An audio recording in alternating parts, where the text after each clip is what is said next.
A glowing tablet hangs before his eyes. The CRAFTSMAN system, level 0. First task, create an object useful to a human. And he is lying in a pit of clay and doesn't even know what this new body is called. Mud clogs his mouth. He coughs and rolls onto his back. Rain strikes his face with icy drops. He looks at his hands and doesn't recognize them. Thin, long, knuckles cracked to the point of bleeding. Beneath the torn shirt, his ribs stick out like hoops on an old barrel. The last thing he remembers is an iced-over bridge and the back of his head striking a curb. Then darkness. And now an alien body and a tablet shimmering in the air, moving along with his gaze. He sits up. His fingers sink into the clay up to the wrist. Greasy, soft, moisture about 25%, just right for shaping. And then he freezes. 10 years designing blast furnaces. 10 years in foundry production. Daniel Cross, an engineer from Pittsburgh. Dead. And the first thought in his new life is about the quality of the clay. He touches his face. Sharp cheekbones. A chin without stubble. This body is about 20 years old, no more. He stands on trembling legs and sees that he is standing at the bottom of a quarry. Yellow walls rise 2 body heights above him. The rain washes the edges away. Above, dirty columns of smoke rise out of the ground. He climbs up. He slips twice. On the third try, he heaves himself over the edge and sees a village. Though calling it a village is hard. Dugouts. Actual dugouts dug into the slope of a hill. Walls of woven branches daubed with clay. Roofs of turf. In every roof, a hole pouring out smoke. People here live in the earth like moles. By the nearest dugout, a woman squats. Before her is a hearth of 3 stones. On the stones stands a pot. Dan looks at this pot, and something turns over inside him. Black with soot. Crooked, with a crack down the side patched with dung. Walls 2 fingers thick. Firing maybe 400 degrees. This isn't even ceramic. It's mud dried over a fire.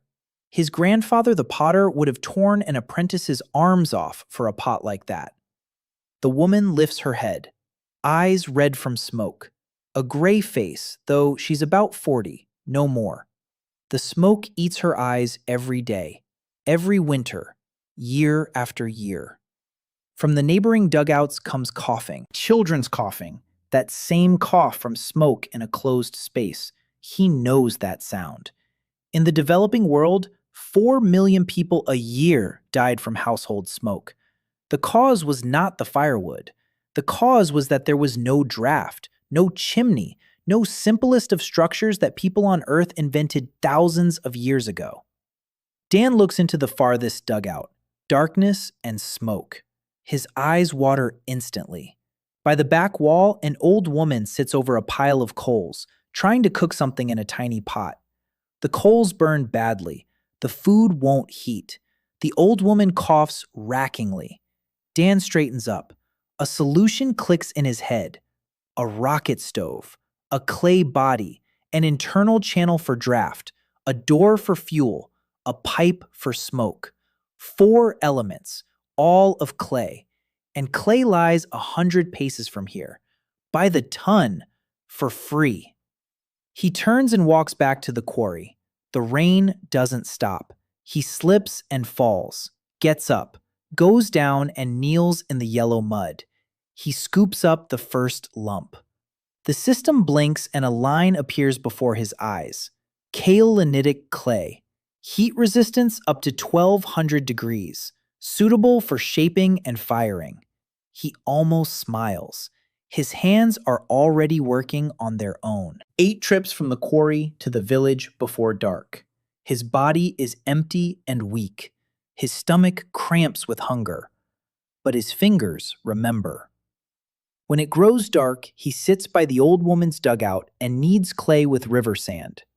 3 parts to 1. He did this 1,000 times in his past life. The old woman comes out and brings a cup of cold porridge. He eats it in 30 seconds. At night, he doesn't sleep. He sculpts in the dark. The base, the body, the internal L-shaped channel, the shelf for the pot, the door, the pipe out of clay rings strung one on top of another. The system highlights each material as he touches it. Quartz sand, limestone rock. He doesn't understand where this highlighting comes from. He doesn't understand what is happening to him and to this world. But his hands work, and that is the only thing that matters. By dawn, the stove is ready.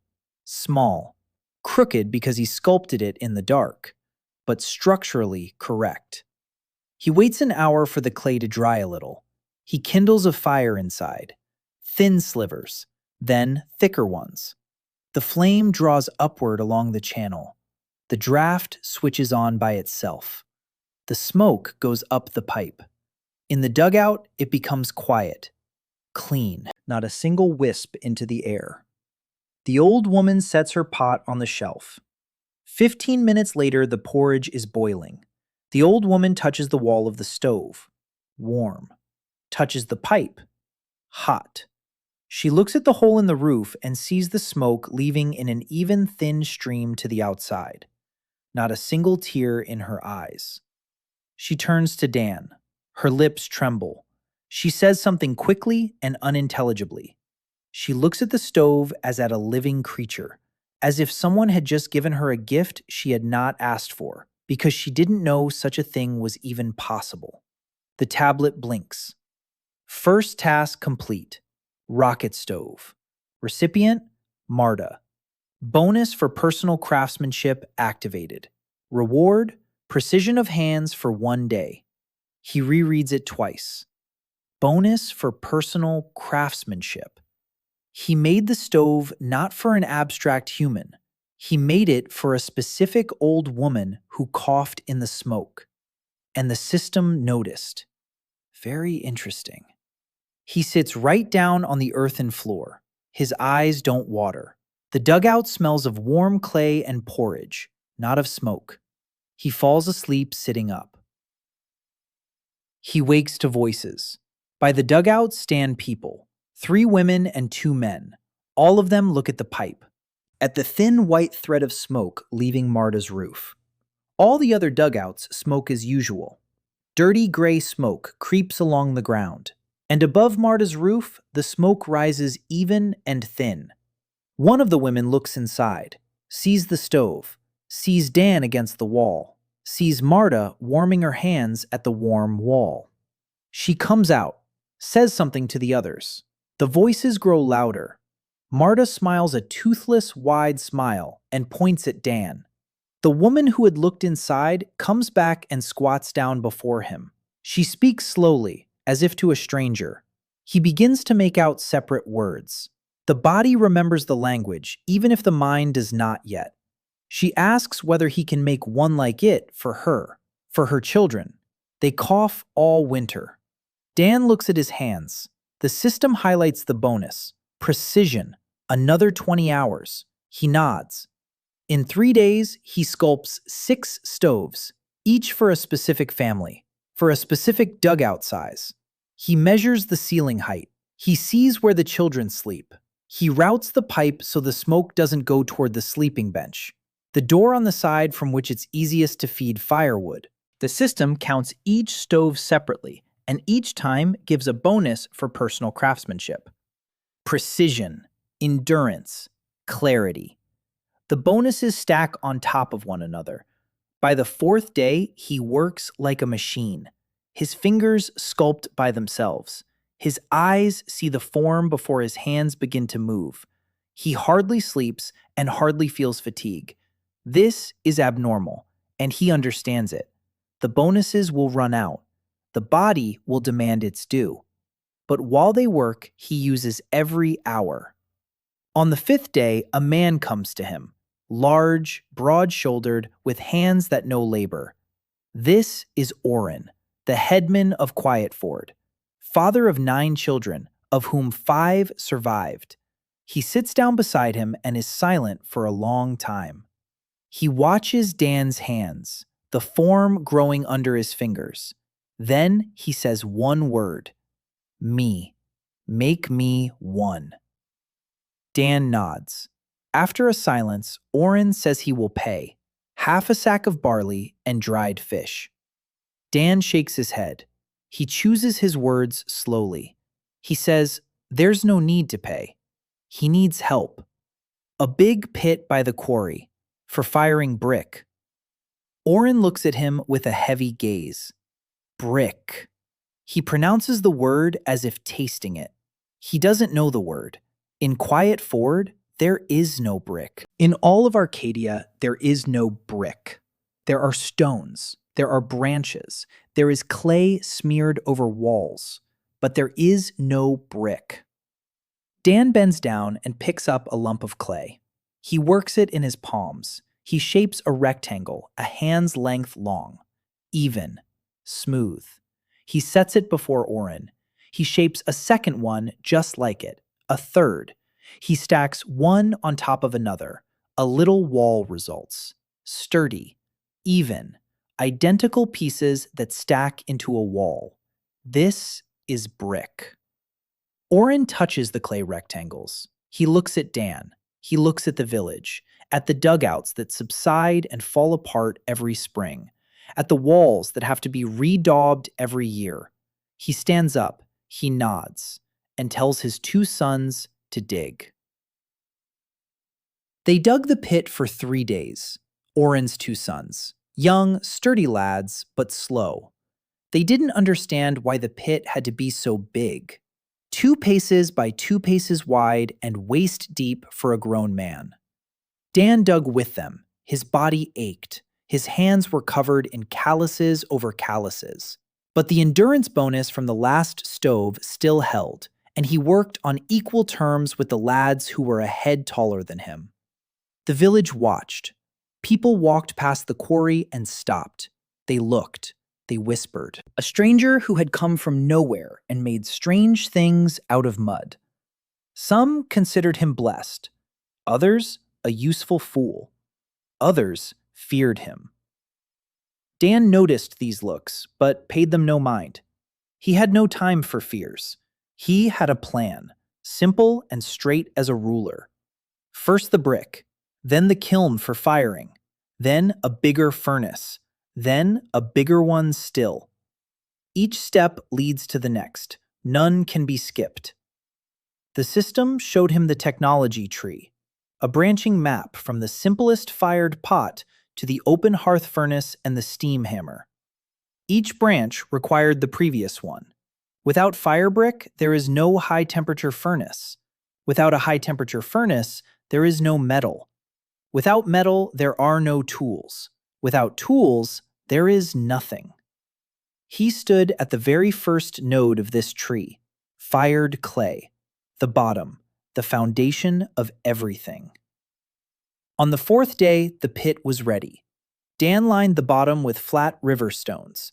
He daubed the walls with clay mixed with straw. The result was a primitive open-type firing kiln. Not really a kiln, a pit for firing. So they did it 4,000 years ago in Mesopotamia. So he would do it now. The first batch of bricks he molded over 3 days. Clay from the quarry, sand from the river, straw from Oren. A ratio of 3:1 to 1/2. He kneaded with his feet, because by hand, you can't work that much clay. He walked over the wet mash like a vintner over grapes. Oren's sons watched him with an expression he had already learned to read, a mix of pity and curiosity. The city fool needs mud with his feet. But Dan didn't explain. The explanations would come later. Now he worked. He made the brick molds from wooden sticks tied with strips of bark, rectangular frames, the simplest technology. He packed the frame with the clay mixture, tamped it with his fist, removed the frame. On the ground remained a wet rectangle, 1 brick, then a second, a third, a 10th, a 30th. He made 40 a day. He laid them out on a level patch by the quarry, dried them 3 days in the air, turned them, dried them 2 more. When the bricks turned pale and rang at the snap of a finger, he understood it was time to fire. The first firing. He would remember that day forever. 120 bricks stacked in the pit in rows. Between the rows, gaps for the passage of hot air. At the bottom, firewood and brushwood. On top, a layer of clay with holes for draft. He lit it. The fire caught at once. Heat struck upward. The flame roared in the pit as in a forge. Dan sat beside it and watched the color of the flame. Red. Dark red. That's 600 degrees. Too little. More is needed. He fed in firewood. The flame grew brighter. Orange. 700. More. Yellow-orange. 800. For ordinary building brick, that's enough. He held the temperature for 4 hours. Then he stopped feeding it. The pit cooled all night. In the morning, he dug away the top layer of clay. His hands burned. The clay inside was still hot. He pulled out the first brick. Red, hard, resonant. He tapped it with a knuckle. The brick rang, a clean, high sound, like a little bell. He turned it over in his hands, even, without cracks, sharp edges, whole corners. The firing went evenly, the color the same on all sides. It was a brick, a real fired brick, the first in Arcadia in 600 years. The tablet blinked. New object created.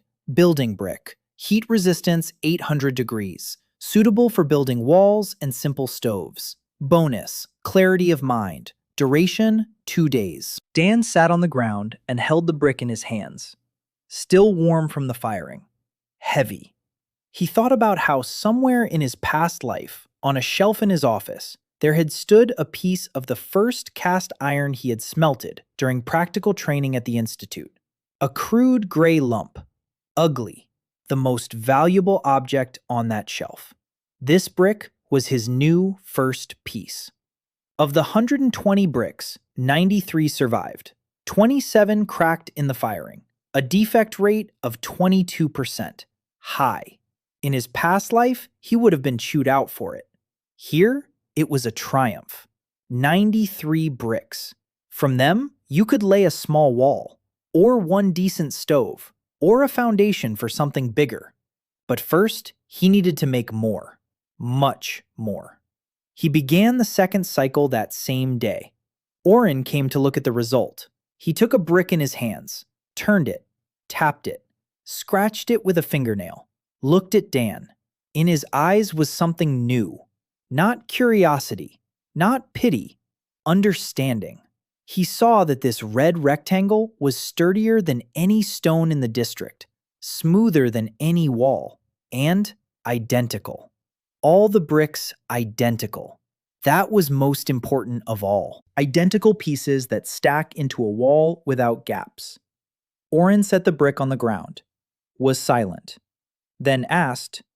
Dan already understood the language well enough to speak in short phrases. Oren asked what could be built from this. Dan answered, everything. Walls, floors, stoves, houses.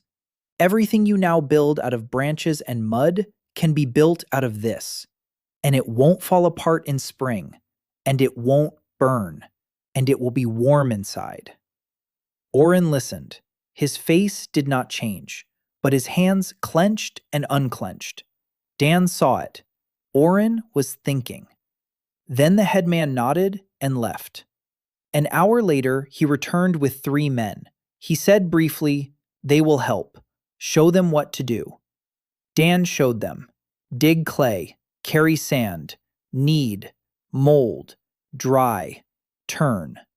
4 men and Dan worked from sunrise to sunset. In the first week, they made 400 bricks. In the second, 800. The defect rate fell to 15%, then to 12%. The workers' hands grew used to it. Their eyes learned to see the right consistency of clay. Their ears learned to hear the ring of a finished brick. Dan taught them to check a brick 3 ways: sound, color, a scratch with the fingernail. If it rings, the firing is good. If the color is even, the temperature was uniform. If the nail leaves no mark, the brick is ripe. Simple rules. Anyone could remember them. Anyone could repeat them. That was the heart of it. Dan was not building an empire of a single master. He was building skills that would outlive him. In the 3rd week, 2 things happened. The first, Lena came to the quarry. Oren's daughter, 19 years old, quiet, with a braid wrapped in a rag and hands forever stained with something rusty. She stood at the edge of the quarry and watched Dan mold bricks for a long time, in silence. Then she came down, approached, took a lump of clay, worked it in her fingers. Dan stopped and looked at her. She worked the clay not like everyone else. Everyone worked it crudely, with a fist, with force. She worked it gently, pressed her fingers in, turned it, listened to the material. Her fingers moved as if she were talking with the clay. The system highlighted, kaolinitic clay, the same parameters as before. But Dan was looking not at the highlight. He was looking at her hands. He had seen hands like that once in his life, his grandfather's. An old potter from Virginia who could determine the sand content of clay by touch to within a percent. His grandfather used to say that a potter's hands are his eyes. Lena Oren was a potter, a born potter. She didn't know it because in Quiet Ford, a woman has no place at the wheel.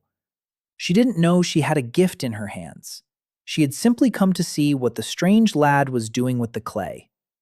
Dan said to her, "Show me how you sculpt."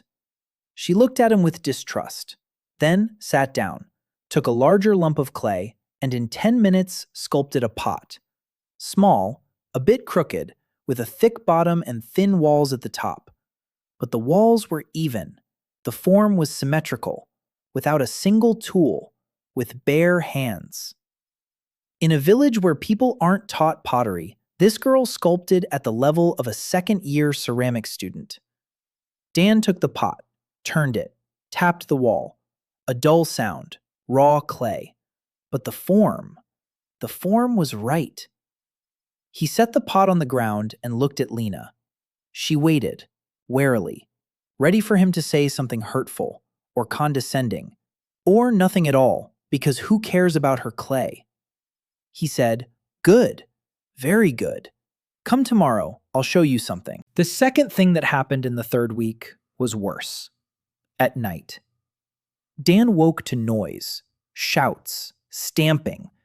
He crawled out of the dugout he shared with one of Oren's workers. At the edge of the village, a light burned.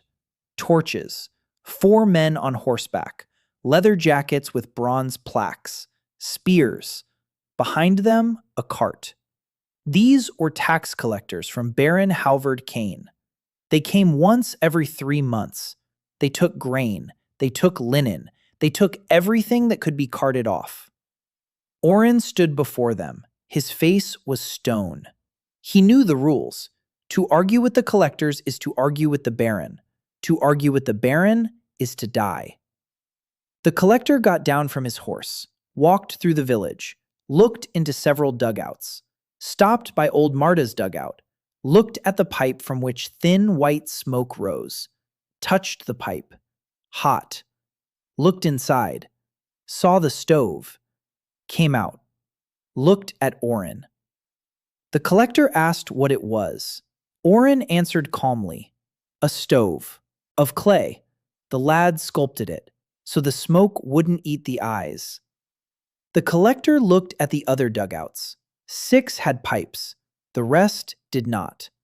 He nodded, said nothing, took 2 sacks of barley and 3 bundles of dried fish, loaded them into the cart, drove off. But in parting, he turned and looked at the pipes, a long, attentive look. Dan stood in the shadow of a dugout and saw that look. He knew what it meant.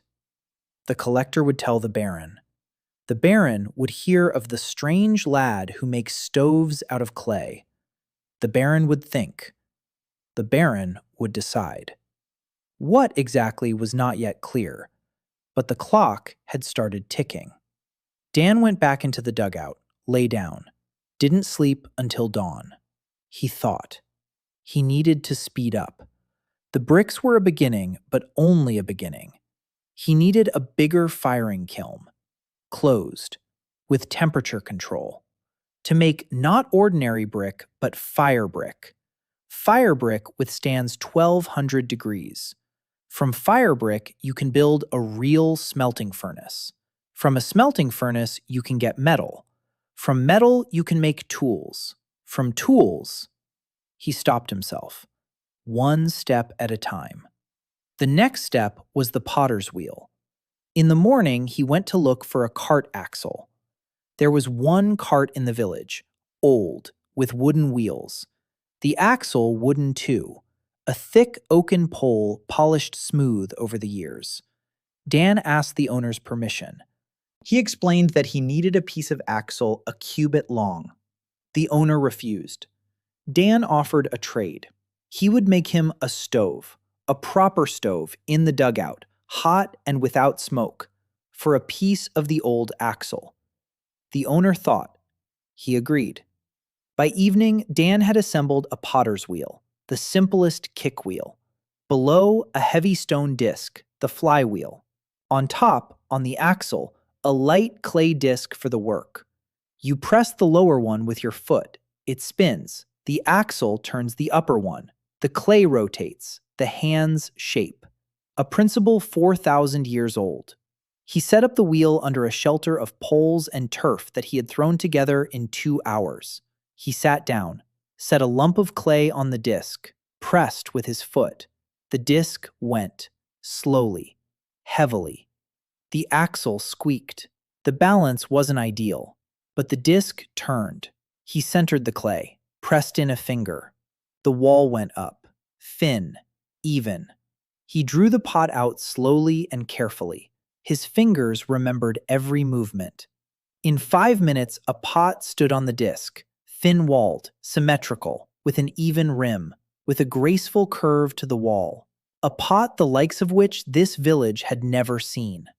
Lena stood behind him. He hadn't noticed when she came. She watched the spinning disc, his hands, the clay turning into a form. Her eyes were wide open. She wasn't breathing. Dan took the pot off the disc, set it on the ground, looked at Lena. He said, "Sit down, try it." She sat, set the clay on the disc, pressed with her foot. Too hard. The disc jerked. The clay slid to the side. Lena caught it, tried again, gentler. The disc went more evenly. The clay spun up. Lena pressed her fingers in. The wall went up. Crooked. She corrected it. Straighter. Straighter still. In 10 minutes, a pot stood on the disc. Crooked, with a thick bottom, with an uneven rim. But a pot, made on a potter's wheel. The first in Arcadia in a long time. Lena took it off, turned it in her hands, and smiled. A quiet little smile that she hid as fast as if smiling were forbidden. Dan saw that smile and understood something important. He needed not only bricks and stoves, he needed people. People who could, people who wanted, people who would build when he was gone, or when the Baron sent more than 4 collectors. Lena Oren was the first. A month passed. Dan counted the days by notches on a wooden post by the shelter. 30 notches. 30 days in this world. In that time, he made 14 rocket stoves. All the dugouts in the village now smoked properly, in thin, white columns upward. The children's coughing didn't disappear entirely, but became rarer. Marta no longer wept from smoke.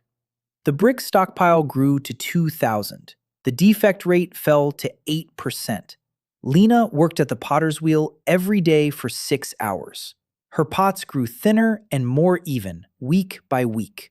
She learned to feel the speed of rotation through the sole of her foot, learned to read the wall thickness with her fingertips, learned to stop the wheel at the right moment with a single movement.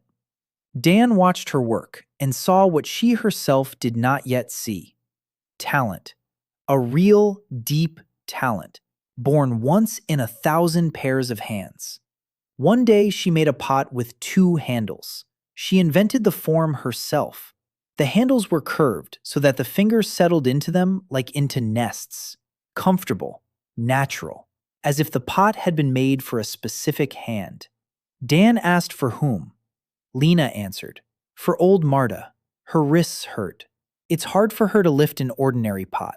With handles like these, it'll be easier for her. Dan froze.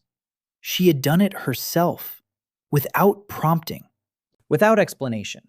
She had grasped the principle he himself had professed all his life. Not just a thing for a human, for their task, for their hand, for their pain. He said to her, "Your work is better than mine." She looked at him as at a madman. He repeated, "You are the best potter I've seen. I am learning from you." She turned away, but he saw that her ears went red. The second month, Dan began to build, not stoves, not pots, a house, the first real house in Quiet Ford, for Oren's family. It was an agreement, unspoken. Oren gave people and food. Dan gave knowledge and hands. The house was both payment and proof, a foundation of stones gathered by the river, walls 2 bricks thick, mortar of clay with sand and lime. The lime he burned himself from river limestone in his pit. Simple chemistry. Calcium carbonate, when heated, loses carbon dioxide and turns into calcium oxide. Calcium oxide plus water equals slaked lime. Slaked lime plus sand equals a mortar that sets and holds bricks together stronger than any clay. He explained this to the workers in simple words. White stone plus fire equals white powder. White powder plus water equals porridge. Porridge plus sand equals glue for bricks. They remembered, they repeated, they did it. The house rose slowly. The walls rose a hand's height a day. There weren't enough bricks. Dan widened the firing pit. Now 300 would fit in one charge. He fired every 5 days. A wooden frame for the door. A wooden frame for the window. Yes, a window. A real window in the wall. Without glass, of course. Just an opening with a wooden shutter. But in this village where people lived in earthen burrows, a window was a miracle. Light. Daylight in a dwelling. Not through a hole in the roof through which the rain drips, through a proper opening in the wall that can be opened and closed. The roof he made of poles and turf. Not ideal. He knew that tiles were needed, but tiles were the next level. For now, turf. The main thing was the walls and the chimney. The chimney he laid separately, of brick, straight, 2 body heights tall, with a draft that pulled the smoke from the stove like a pump. The stove inside the house was not a rocket stove. He built a proper heating stove with a cooking top, a clay top above, a firebox below, a flue to the side rising up and out through the roof. Heat went into the house. Smoke went into the sky. The house was ready in 6 weeks. Walls red with brick, even, with white seams of lime mortar. A wooden door on leather hinges, a window with a shutter. Inside, 1 room, an earthen floor but tamped and strewn with sand. A stove by the far wall, sleeping benches of boards along the walls. A table, a real table knocked together from poles and leveled. Oren entered his new house and stopped in the middle of the room. He stood for a minute. He touched the wall, warm from the stove. He touched the windowsill, smooth. He went to the window, opened the shutter. Light struck into the room, the yellow, warm light of an autumn day. Oren stood in that light and was silent. His wife Rena came in after him. The children ran in, 5, the youngest 3 years old. He immediately climbed onto the sleeping bench and laughed. Rena went to the stove, touched the top, hot, put her hand on the brick wall of the flue, warm. She turned to Dan. Her lips were trembling. She wanted to say something and couldn't. Oren turned around. His face was that same stone face of a headman who had carried his village on his shoulders for 30 years. But his eyes shone. He said one word: more. He wanted more. For the others. For everyone. Dan nodded. But before building more, something else had to be done. Fire brick. Ordinary brick withstood 800 degrees. For houses and heating stoves, that was enough. For the next step, no. The next step was a firing furnace that gives 1,000 degrees and higher. For such a furnace, you need a brick that won't crack at those temperatures. Fire brick. Clay plus shamote. Shamote is already fired clay crushed into powder and added to fresh clay. It sounds simple. In practice, it meant you had to take finished bricks, break them into crumbs, sift them, mix with new clay, mold, and fire at a temperature higher than the first firing. A closed circle. To get a better brick, you have to destroy a good one. Dan spent 3 days on experiments. He took 20 finished bricks, broke them with a stone hammer, ground them to crumbs between 2 flat stones, sifted them through a woven basket with fine mesh. He got shamote powder, coarse, uneven. In his past life, he'd have been thrown out of the lab for such a grind. Here, it was the best that could be done. He mixed it with clay, a ratio of 1:1, molded 10 bricks, dried them, fired them in the pit at the maximum temperature he could squeeze out, 1,000 degrees by his reckoning, maybe 900. Without a thermometer, it's hard to say exactly. But the color of the flame was yellow-white. That's about 1,000. The result?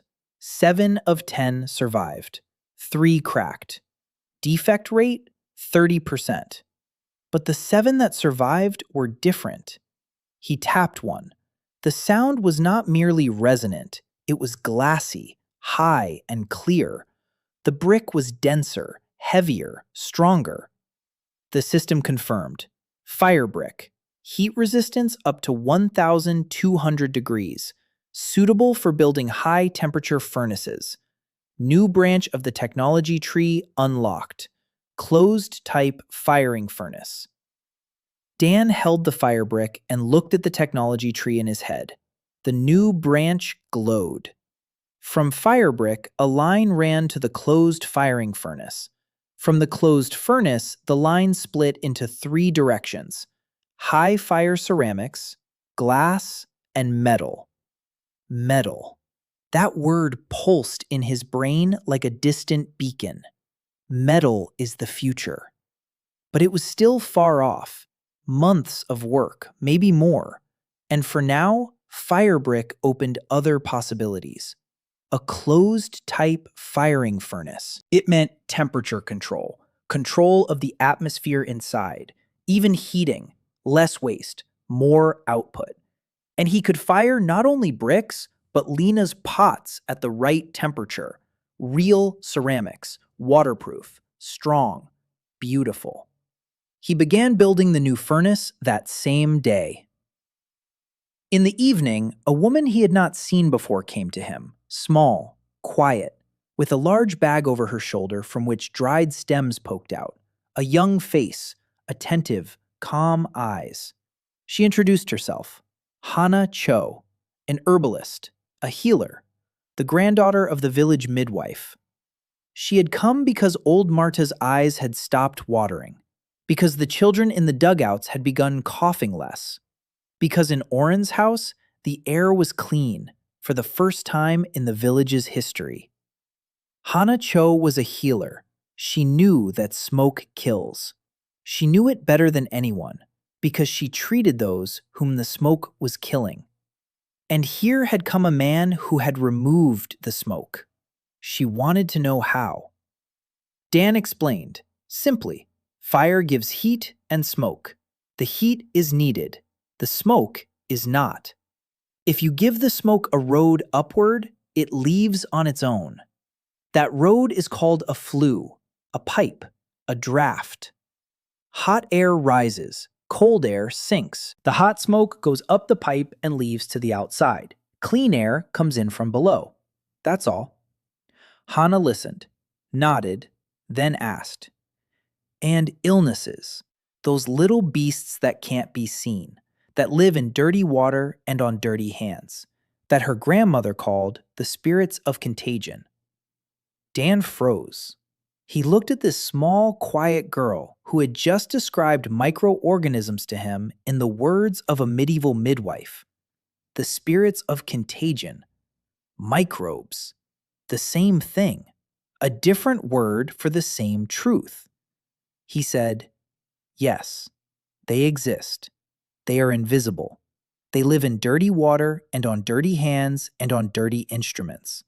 If you boil water, they die. If you wash your hands, they leave. If the instruments are clean, the wound does not fester." Hana looked at him. Her eyes were wide open, not from surprise, from relief. She knew. She had always known. Her grandmother knew, but no one believed them. The village men said that wounds fester from evil spirits and that they must be treated with incantations. And she boiled rags and washed her hands before births and was called a crank. Now before her stood a man who told her she was right, that her grandmother had been right, that the spirits of contagion exist, and that cleanliness was not superstition, but medicine. She said, "I need instruments, proper instruments, needles that don't break, forceps that hold firmly, knives that cut cleanly." Dan nodded. He couldn't give her that yet. For needles and forceps, you need metal. For metal, you need a smelting furnace. For a smelting furnace, you need fire brick. He had just gotten it. The chain was long, but each link already existed. He said, "There will be. Not now, but there will be. I promise." Hana nodded. She didn't smile. She didn't weep. She just nodded, like a person used to waiting. She left. The bag of dried herbs swayed on her shoulder. Dan watched her go and thought, one more person, one more reason not to stop.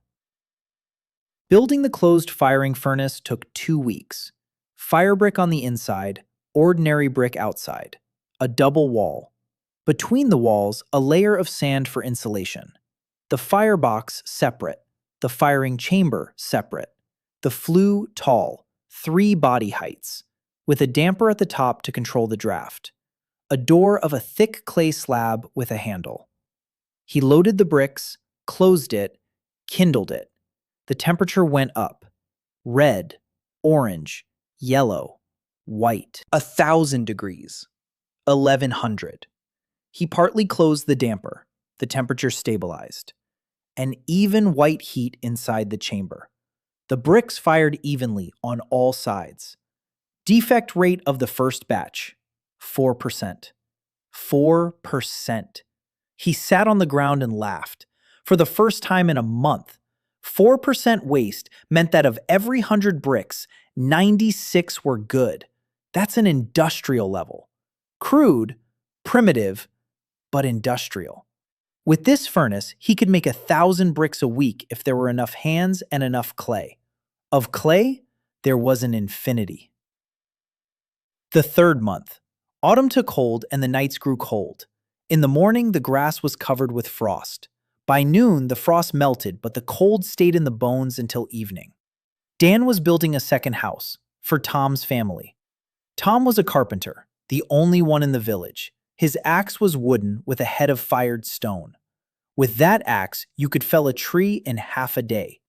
Dan watched Tom work and his engineer's heart clenched. A man with a master's hands and a Stone Age tool, like a surgeon with a stone knife. Tom got a house 3rd, not 2nd, because 2nd was the house for Hana. Dan decided it himself. Hana healed people. Her dugout was both her home and her clinic. The sick lay on rags on the earthen floor in smoke and filth. That had to be fixed first. Hana's house he built differently. More windows, 2 instead of 1. Light is needed to examine wounds. A floor not of earth, but laid with flat stones. Stone can be washed, earth cannot. A separate corner with shelves for herbs and instruments. A work table higher than usual, so as not to bend over a lying patient. Hana watched him build, and he saw that she understood every decision. Windows for light, stone for cleanliness, a high table for the back. She didn't ask why. She knew why. When the house was ready, Hana went inside and walked around it in silence, touched the walls, the shelves, the table, the windows, stood in the center of the room. Sunlight fell through two openings and two bright rectangles lay on the floor. A clean stone floor, warm walls, clean air. She turned to Dan, quietly said that now she could work. Truly work. Dan nodded and went out. He had much to do. The closed firing furnace ran every day. Bricks piled in heaps by the quarry. Lena ran the pottery workshop herself. She fired pots in the furnace together with the bricks. Saved space and fuel. A clever girl. Her pots became different. Thin. Even. With proper firing at 1,000 degrees, they became waterproof. Water didn't seep through the walls. Porridge didn't soak into the bottom. The pots could be washed. Such dishware had never existed in Quiet Ford. Such dishware did not exist in all of Westmore outside the palace kitchens. One of Oren's workers named Garth once dropped one of Lena's pots from waist height. The pot didn't break. It cracked at the rim but didn't fall apart. Garth picked it up, turned it, looked at the crack, looked at Lena. He said his mother used to cook in a pot that broke if you breathed on it too hard. And this one fell on a stone and survived. Lena blushed and turned away to the wheel, but Dan saw that she was smiling. A fourth house, a fifth, a sixth. By the middle of the third month, 6 brick houses stood in the village. Red walls, white seams, chimneys, windows with shutters. Beside them, the dugouts looked like mole burrows beside real dwellings. People who still lived in dugouts looked at the brick houses, and in their eyes, Dan saw hunger. Not the hunger sated by food, the hunger sated by dignity. They wanted to live like people, not like moles.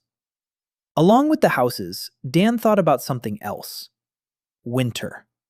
In 2 months, real cold would strike. Last winter, 4 children had died in Quiet Ford. From cold, from smoke, from the illnesses that come with cold and smoke. 6 brick houses would save 6 families. And the rest? He couldn't build 20 houses in 2 months. Physically impossible. Not enough hands. Not enough time. Not enough bricks, even with his new furnace. But he could do something else. The fire brick furnace allowed firing at 1,000 degrees. At 1,000 degrees, you can make not only bricks and pots, you can make stove tiles. Thick clay plates that accumulate heat and give it off for hours after the fire has gone out. A masonry heater. A principle that, in his old world, had been used for centuries. A large mass of fired clay heats slowly, but gives off heat long and evenly. If he couldn't build 20 brick houses, then he could put 20 massive clay stoves in the existing dugouts. Each stove would heat a dugout all night on 1 charge of firewood. The children would not freeze. He began making tiles. Thick clay plates, 15 centimeters by 15, 3 fingers thick, fired at the maximum temperature. He molded them himself. 30 a day. From them, he assembled massive masonry heaters for the dugouts. Each stove took up a corner of a dugout, a base of stones, walls of tiles smeared with clay mortar, a firebox. A brick chimney led out through the roof. One such stove held the heat of 2 charges of firewood and kept warmth for 12 hours. For a dugout in which a family of 6 lived, that was more than enough. The first such stove he put in the dugout of the widow Sarah. Sarah had 3 children, the youngest a year and a half. Last winter, his older brother had died of a cold that turned into pneumonia. Hana hadn't been able to save him. There was no medicine, no warmth, nothing but wet rags and brews that didn't help. When Dan finished the stove and lit it, it became warm in Sarah's dugout. Truly warm. Sarah sat by the stove and held the youngest on her lap. The child fell asleep. For the first time in a long while, he fell asleep without shivering. Sarah was silent. She stroked the child's head. Tears flowed from her eyes. Quiet, without sound. Dan went out. He didn't look at Sarah. Not because he didn't care, because if he stopped and let himself feel, he wouldn't be able to work. And there were 19 stoves of work ahead. He made one every 2 days. By the end of the 3rd month, a massive clay stove with a chimney stood in every dugout. The village changed, even in appearance. Not a single dirty, smoky hole in a roof. All the pipes stood even and smoked in thin, white streams. In the evenings, no coughing poured from the dugouts. Light poured from oil lamps through the doorways. And warmth. Warmth you could feel walking past. Oren came to him in the evening, sat beside him at the shelter where Dan was grinding stones for a future mortar. Oren was silent a long time.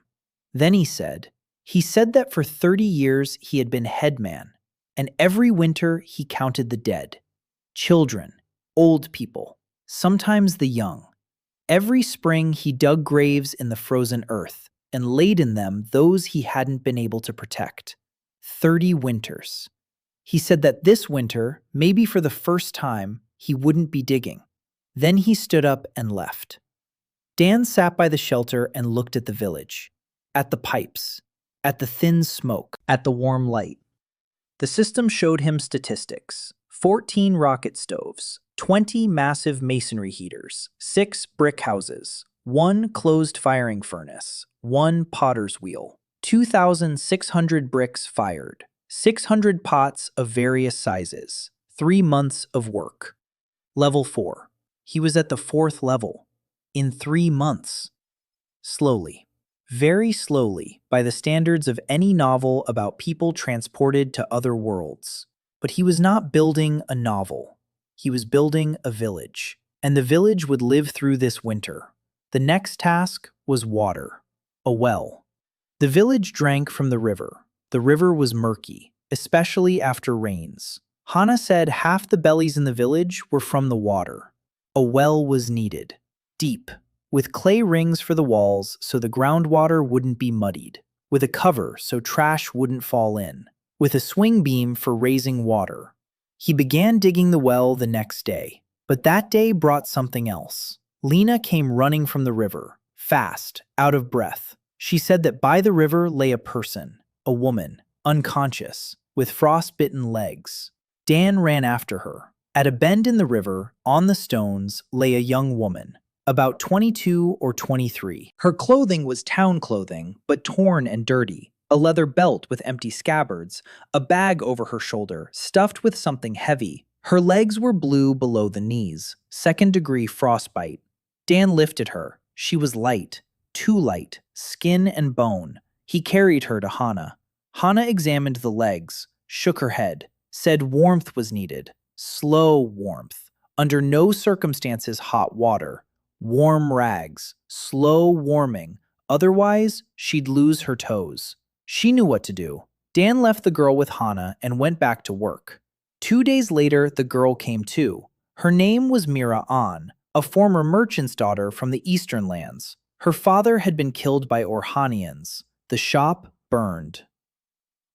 Mira recovered quickly. Within a week, she was walking. Within 2, she was working. No one asked her to work. She did it herself. She came to Dan's shelter in the morning and said she wanted to be useful. Dan looked at her. Thin, pale, the toes on her left foot still black from frostbite, but her eyes were alive and sharp. He asked what she could do. She listed, count, addition, subtraction, multiplication, division, in her head, fast. Read and write in 3 languages. Keep accounts of goods and money. Haggle. Judge the quality of cloth, grain, and metal by eye and by touch. Remember who owed whom and how much. Dan listened, and something warm unfolded inside him. An accountant, a logistician, a purchasing manager, in one person. A hungry, beaten, frostbitten person who had washed up on a riverbank. He said to her, "I need someone who will count. Bricks, pots, firewood, clay, sand, food, everything that comes in and everything that goes out." Mira raised an eyebrow. She said that for that, you need paper. Dan pointed to a stack of clay tablets that Lena fired for him. Flat, thin rectangles of white clay. Smooth. You could write on them with a sharpened stick. Mira took one, turned it, ran a finger over the smooth surface, looked at Dan. He saw something like interest light up in her eyes. The first spark of life after everything she had was burned along with her father's shop. Within 3 days, Mira knew everything. How many bricks were in stock? How many were firing? How many were in work? How many pots Lena made in a day? How much firewood went into one charge of the furnace? How much clay was needed for 100 bricks? How much sand? How much straw? She recorded it on tablets in an even, fine hand. She set up a system of marks that Dan recognized. Double entry bookkeeping, income and expenditure, debit and credit. This girl had invented double entry herself, or she'd been taught, or it was merchant blood. He didn't ask. He was too busy being glad.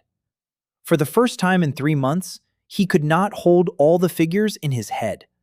Mira held them for him, and held them tightly. When Garth tried to take 2 pots for his relatives without recording it, Mira caught him by the hand and said that in this workshop, every pot has a name and a number, and that if he wanted a pot, he should ask, not haul it off. Garth weighed twice as much as Mira. He looked at her from above. Mira looked at him from below. Garth backed off, put the pots back, left. In the evening, he came back and asked, politely. Mira recorded it on a tablet and gave him 2 pots.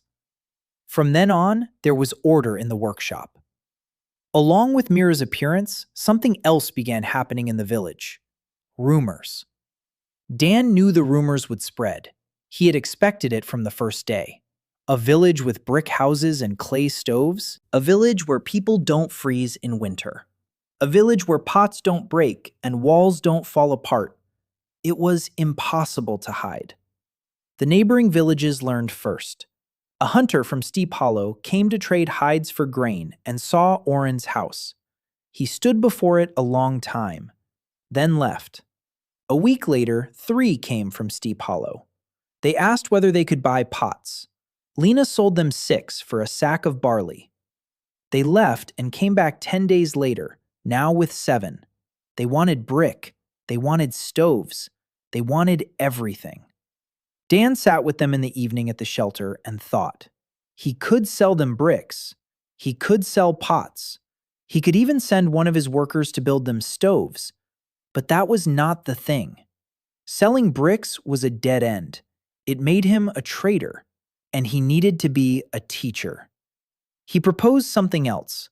Let 2 young men come from Steep Hollow. He would teach them to make bricks, for free.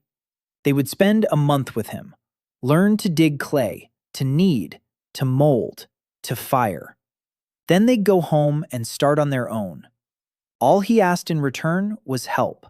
When he needed something from Steep Hollow, timber, hides, people for big work, they'd exchange, not goods, skills. Steep Hollow agreed. 3 days later, 2 lads came to Quiet Ford. Dan set them at the quarry. He taught them the way he had taught Oren's people. Showed, explained, let them try. Corrected, let them try again. Within a week, they were molding bricks no worse than the others. Within 2, They already understood the difference between a good firing and a bad one. This was the beginning of something bigger than a village. It was a network.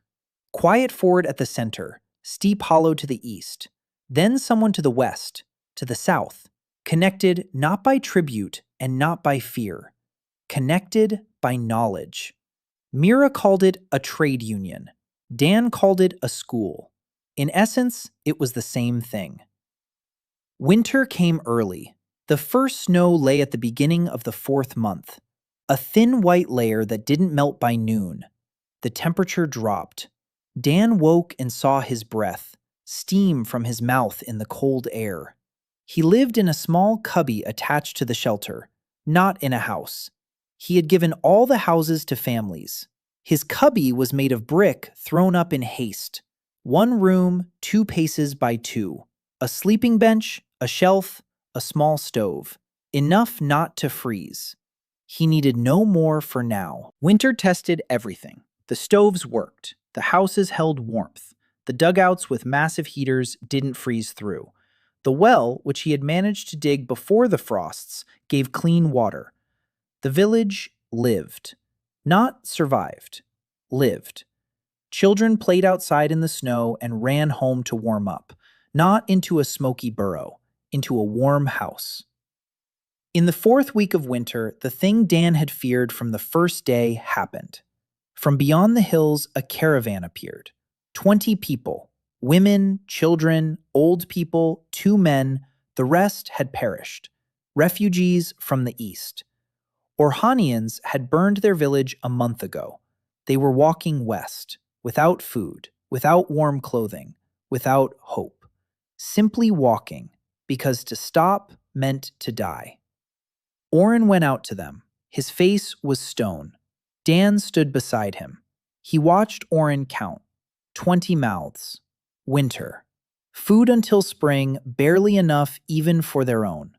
He knew Oren would say no. Anyone would say no. It wasn't cruelty. It was arithmetic. 20 extra mouths meant 20 of their own dead come spring. Oren drew breath to speak. Dan put a hand on his shoulder. Gently, without pressing. He said that he would feed them. Himself. Not at the village's expense. Oren looked at him. How? Dan answered. Give me a night. By morning, there will be bread. He went to the bakery. Bakery was a grand word. A brick structure 3 paces by 4. Inside, a hearth oven he had built 2 weeks before. The first bread oven in Arcadia. A hearth oven, with a brick floor and a vault, with even heat, with a draft you could regulate by a damper. On an ordinary hearth of porridge wheat, you can bake 1 flatbread in an hour. In a hearth oven, you can bake 20 loaves in 40 minutes. The difference isn't in the fire. The difference is in the construction, in how the heat is distributed, in how the smoke is drawn off, in how the heat reflects off the vault back onto the dough. Engineering. Simple, beautiful engineering. He worked all night, kneaded dough, shaped it, set it in the oven, waited, took it out, kneaded again, set it in again. The flour was coarse. There was no yeast. He used a starter that Rena, Oren's wife, had grown by his recipe 3 weeks before. Sourdough, heavy bread, but bread, real bread, baked on a hearth and not dried over coals, with a crust, with a crumb, with a smell that makes a hungry person's knees buckle. By dawn, he had 40 loaves, as much as the whole village used to bake in a week over all its hearths together. He carried them out onto the snow on a wooden tray. Hot. Steam rose from them into the frosty air.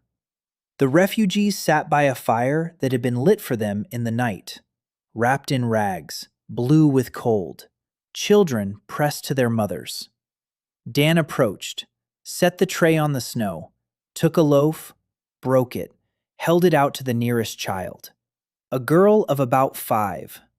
She looked at the bread, at his hands, at the steam rising from the break. She took it, bit into it, Her eyes went round. She chewed slowly, as if afraid the bread would vanish.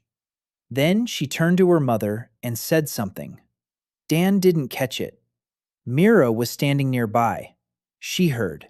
She translated it later. In the evening, when all the refugees were fed and settled in 2 empty dugouts with stoves, Mira came to Dan and said the child had asked her mother, "Mama, is this for eating or is it for God?" Dan froze. A child who had never in her life eaten white bread had thought it was an offering, that it was too good for the likes of him. He stood by his shelter and looked into the darkness. The snow fell quietly and evenly. From somewhere in the dugouts came children's laughter. For the first time, the refugees were laughing. Lena stood at his shoulder. He hadn't noticed when she came. She was silent, just standing nearby. Close. He felt the warmth from her in the frosty air. She too had heard about the bread and God. She too had seen in the morning how he carried the loaves out onto the snow, how he gave them out, how the child held the bread in both hands and was afraid to bite. Lena said not a word, but Dan understood that she understood. She understood what he was building. Not stoves, not bricks, not pots. He was building a world in which a child does not need to ask whether she is allowed to eat bread. A world in which bread is not a gift of God, but simply food. Warm, tasty, theirs. Winter went on. The refugees stayed. Among them was an old man who knew how to weave baskets, 2 teenagers who quickly got the hang of the quarry, a woman who sewed better than anyone in the village. 20 mouths became 20 pairs of hands. Mira kept the accounts. There was less food per person, but there were more workers. Brick production rose. So did pots. Lena took on an apprentice from among the refugees, a girl of 14 with thin, quick fingers. Within a week, the girl was turning the wheel herself. Crookedly, but herself. Dan watched this and thought about scale. Quiet Ford was growing. 60 souls became 80. Soon it would be 100, then 200. With each new person, you need more food, more firewood, more water, more houses. The arithmetic of growth. An arithmetic that kills if you don't keep count. Mira kept count. She came to him in the evening with a tablet on which were columns of figures. She said calmly and clearly, "If nothing changes, by spring the food will run short by 3 weeks. We need either fewer people or more food." Dan said the third option was greater efficiency. Better tools, better plows, better mills. Mira looked at him. The bloomery furnace he built at night, alone, without helpers. He chose a spot on the slope of the hill behind the quarry, away from the village, away from eyes. Not because he didn't trust his own, because the word iron in this world sounded like the word plague. The bone of a dead god mustn't be touched, mustn't be smelted. Even speaking of it was dangerous. The Church of the Grey Ash had hammered that fear into every village on the continent for 600 years. Dan did not intend to test how deeply that fear sat in the heads of the people of Quiet Ford. First, the result, then the explanations. The furnace was simple. A tower of fire brick, a body height and a half tall, internal diameter 2 fists, thick walls. At the bottom, an opening for air supply. At the top, an open mouth for loading. A principle old as civilization. Layers of charcoal and ore alternate inside the tower. Air is fed from below. The charcoal burns. The temperature rises. The ore melts. Iron flows down. Slag floats up. At the end, a bloom. A spongy lump of iron mixed with slag. Dirty. Weak. But iron. The problem was the air. A bloomery is called a bloomery because the air is fed without preheating. You simply blow it in, with bellows, or by mouth through a tube, or with the wind if you're lucky with the placement. Dan had no bellows, no leather for bellows either. He solved the problem differently. He set the furnace on the hill's slope so that the air opening faced the prevailing wind. He dug a shallow trench from the foot of the hill to the furnace. The trench worked as an air intake. The wind blew into the trench. The trench directed the air into the furnace. Natural draft. Weak. Inconstant. Dependent on the weather. But, for a first smelt, enough. The charcoal he burned himself, at night. He stacked logs in a pit, covered them with earth, lit them. Waited 2 days. Dug them up. Charcoal. Black. Light. Ringing. Good charcoal, the system confirmed. Charcoal, carbon content about 80%, suitable for metallurgy. The ore he carried from the quarry at night, in small portions. He hid it in the bushes by the furnace. Brown ironstone, heavy rusty rocks that crumbled under the fingers. He crushed them with a stone hammer into small pieces, the size of a walnut, so they would heat evenly and the iron would be reduced faster. The first smelt he ran on a windy night, alone. He loaded the furnace in layers. Charcoal, ore. Charcoal, ore. He lit it from below. The wind blew steadily. The flame roared. The furnace came alive. Dan sat beside it and listened. The crackle of charcoal, the hum of air in the trench, the hiss of ore. Familiar sounds. He had heard them 1,000 times at the works in Pittsburgh. Only there, they were the sounds of 100-ton converters. And here, a brick tower 1.5 meters tall on a hillside in the middle of a world stuck in the Bronze Age. The difference is in scale. The principle is the same. He kept the fire going for 6 hours. He fed charcoal in from the top. He watched the color of the flame. Yellow-white. Good. Temperature about 1200, maybe 1100. Without a thermometer, you can't say exactly, but it should be enough. Brown ironstone starts to give up iron at 1100. By dawn, the furnace had cooled. Dan broke open the front wall. Inside, on the bottom, lay the bloom, a lump the size of 2 fists, dark, porous, heavy. He took it in his hands, still warm, rough. In the pores, slag glinted, but under the slag was iron. Real iron. The system highlighted. Iron bloom. Iron content about 60%. The rest, slag and impurities. Requires forging to remove slag. He stood on the hillside with a lump of iron in his hands and looked at the village below. Quiet Fords slept. Smoke from the pipes rose into the gray morning sky. 600 years. For 600 years, this metal had lain beneath the feet of people who plowed the earth with wooden sticks and cut bread with bone knives. And now it was on the surface again, in the hands of a man who knew what to do with it. Now he needed a smith. No, not a smith. Ara's son. He knew of her. Oren had told him. The daughter of the village's blacksmith. Her father had died 2 years ago. After his death, the forge was closed because a woman may not strike the anvil. Ara lived alone at the edge of the village. She worked for neighbors for food.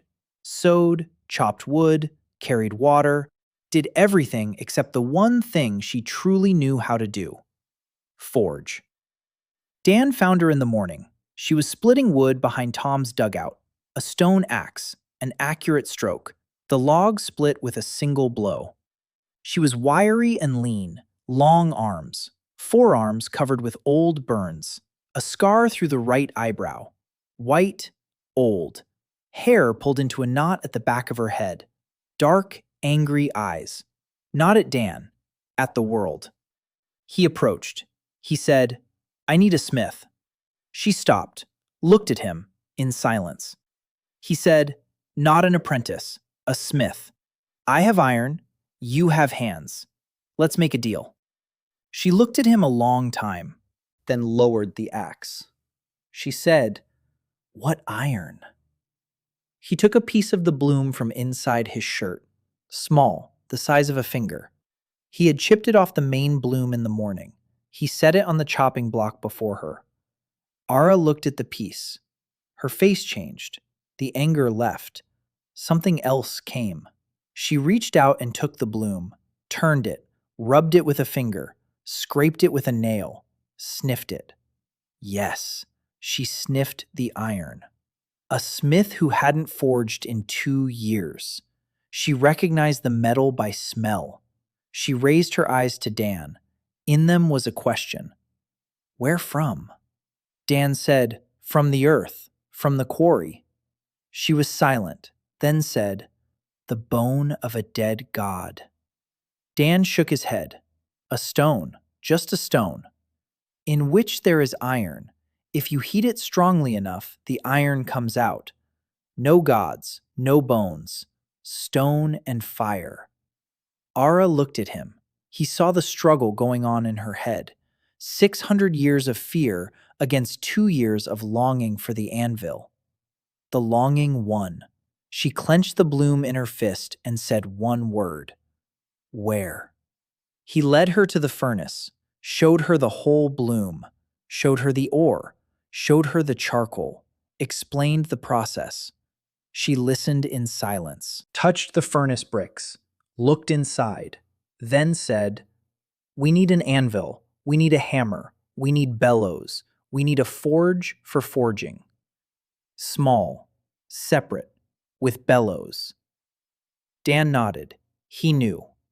The anvil he found on the riverbank, a large, flat granite boulder, heavy, smooth. Not a real anvil, of course, but for forging a bloom, it would do. The hammer he made from a stone tied to an oak handle with strips of wet leather. The leather dried and shrank tight. Crude, primitive, but it worked. The bellows were a problem. For bellows, you need leather, a large piece, without holes. Mira solved that problem. She spoke with Oren. Oren spoke with the hunters. 3 days later, Dan had 2 deer hides. From them, he made bellows, 2 wooden boards joined by leather, a handle on top, a tube of fired clay below. You press the handle, the boards come together. Air is forced out through the tube into the furnace.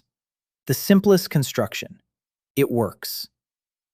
The forge for forging he set up beside the bloomery, on the same slope behind the quarry, out of sight. Ada came the next morning, without words, without ceremony. She put the bloom in the forge, fanned it with the bellows. The bloom heated, glowed red, then orange. Ara pulled it out with tongs that Dan had made from 2 bent sticks with fired ends, laid it on the stone anvil, raised the hammer, and struck.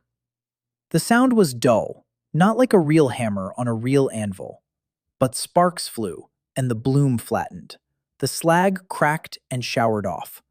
Ara struck again, and again, and again. She worked rhythmically and accurately, each blow in the right place, each blow with the right force. 2 years without an anvil had not killed her hands. Her hands remembered. The bloom flattened. Slag flew off in flakes. Under it, metal showed. Gray, matte, crude, but metal. Iron. Ara forged the bloom 6 times. Heated, struck, folded. Heated again, struck again. With each forging there was less slag and more metal. By evening, a bar of iron lay on her anvil, a hand's length long, 2 fingers wide, a finger thick. Crooked, crude, but iron. The first forged iron in Arcadia in 600 years. Ara held that little bar and her hands trembled, not from fatigue. Dan turned away, gave her a minute, then said, From this bar 3 things must be made. A needle, forceps, a scalpel. For Hana. Ara looked at him. She didn't know what a scalpel was. He explained, a small knife with a very thin blade. For surgery. For healing. Ara nodded. She understood small knives. The next 2 days she forged. Dan sat beside her and advised. The shape of the needle, the angle of the scalpel's edge, the size of the forceps. She listened. sometimes argued.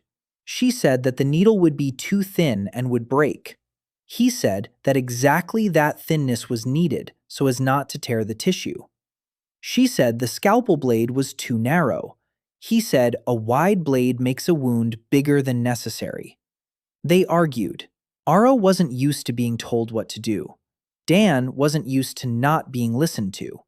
But gradually they found a rhythm. He gave the form, she gave the execution. His knowledge plus her hands.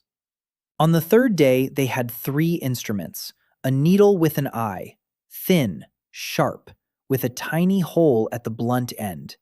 Forceps, short, with flat jaws. A scalpel, a narrow blade in a wooden handle. Crude instruments, rough work. In his past life, Dan would not have shown them to anyone. Here, they were a miracle. He brought them to Hana, laid them on her table. Hana took the needle, held it to the light, ran a finger along the point, took the forceps, squeezed, released. The jaws met evenly. Took the scalpel, turned it in her hands, touched the blade with a fingertip. Sharp. Very sharp. She laid the instruments on the table, aligned them, parallel, carefully, as if they were living creatures that needed space. Then she looked at Dan. He saw her eyes, and it became hard for him to breathe. Rumors of the iron spread faster than Dan had reckoned. He was careful. The furnace stood behind the hill. They forged at night and early morning. Hana's instruments were hidden in her house. No one saw. Almost no one. Garth saw. He went hunting early one morning and heard the strike of a hammer. He went toward the sound, found Ada at the anvil.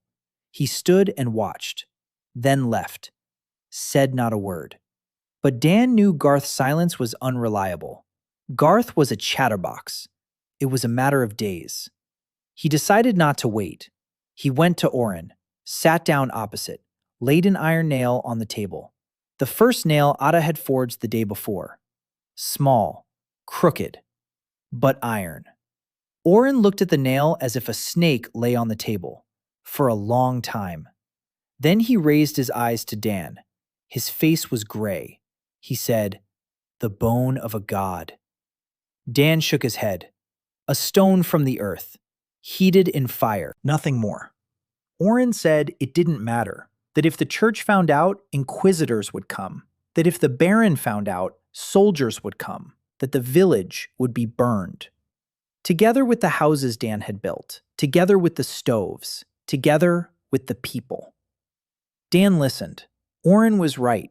Every word of his was the truth.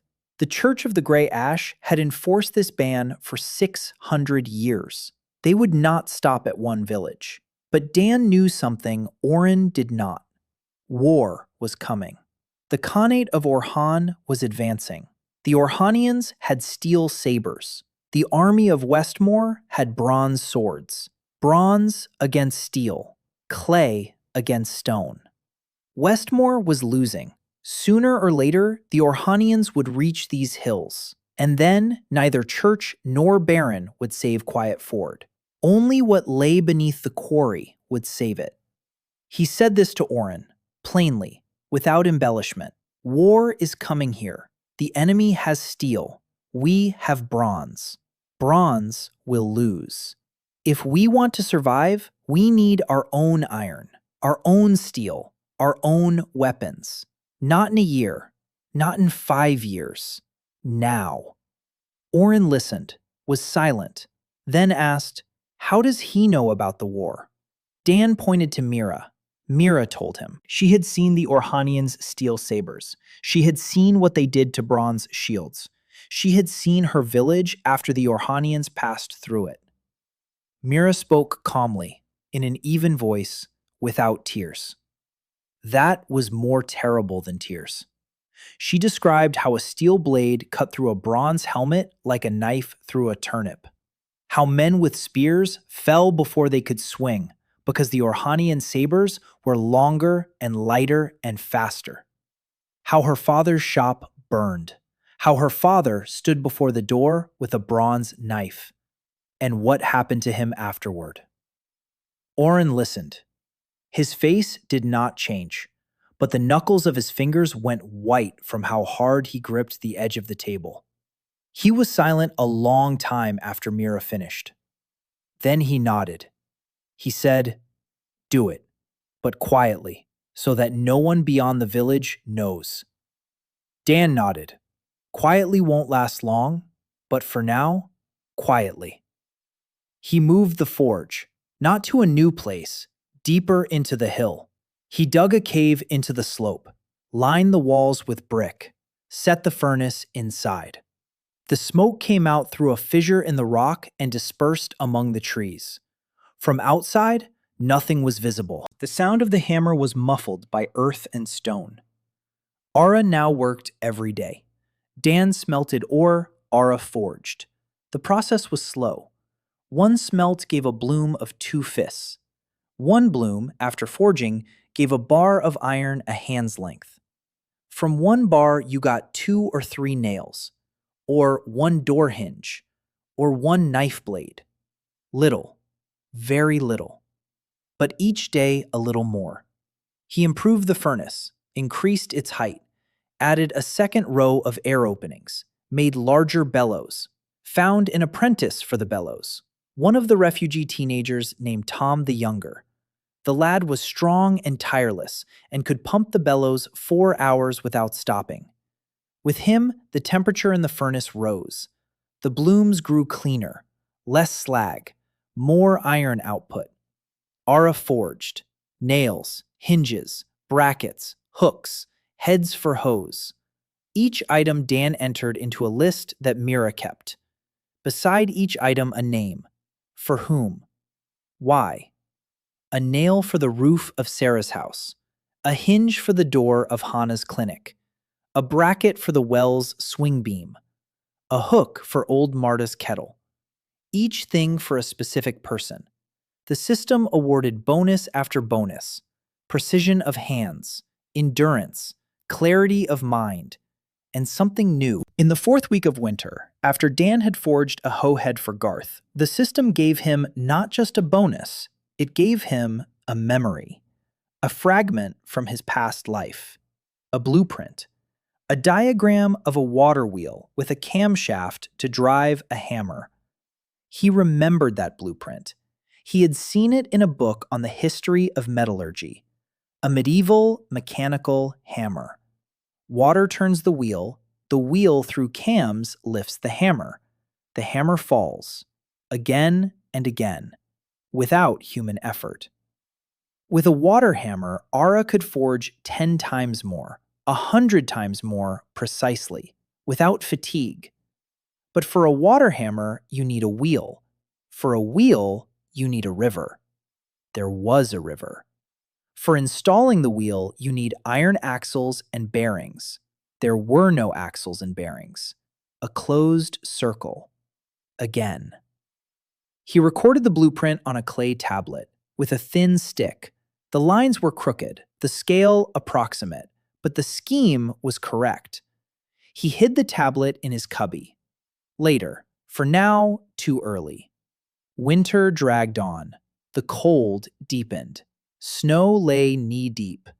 The river froze over at the banks. Only the channel stayed open. Dark water between white banks. Dan looked at that water and saw energy, a current, a force that works year-round, for free, endlessly. You only have to set a wheel and turn the motion of the water into the motion of a mechanism. A mill. A sawmill. A hammer.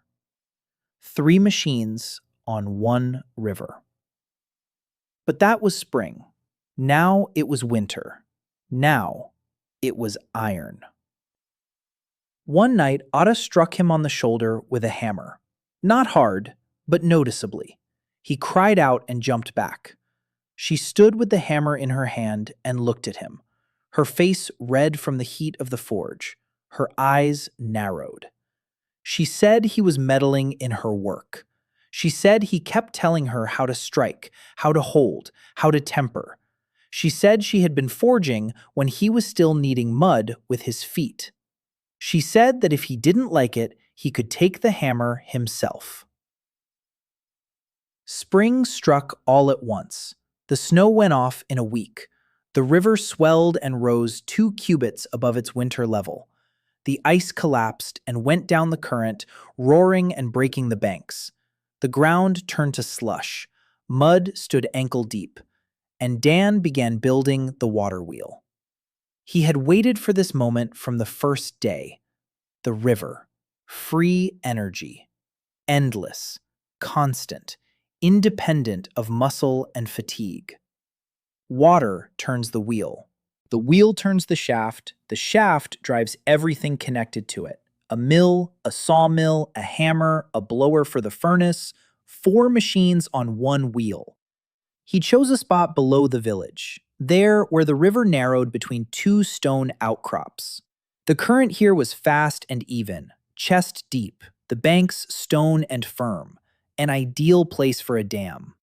He did not build a dam, too complex, too long. Instead, he set an undershot wheel right in the current, blades lowered into the water. The water pushes the blades, the wheel turns. The simplest construction, low efficiency. He reckoned in his head about 25%, maybe 30%. At the works in Pittsburgh, he'd have been laughed at for such efficiency. Here, it was a revolution. The wheel itself, oak, an old oak that Tom had felled with his stone axe in 2 days. Dan looked at those 2 days and silently swore that an iron axe for Tom would be next on the list.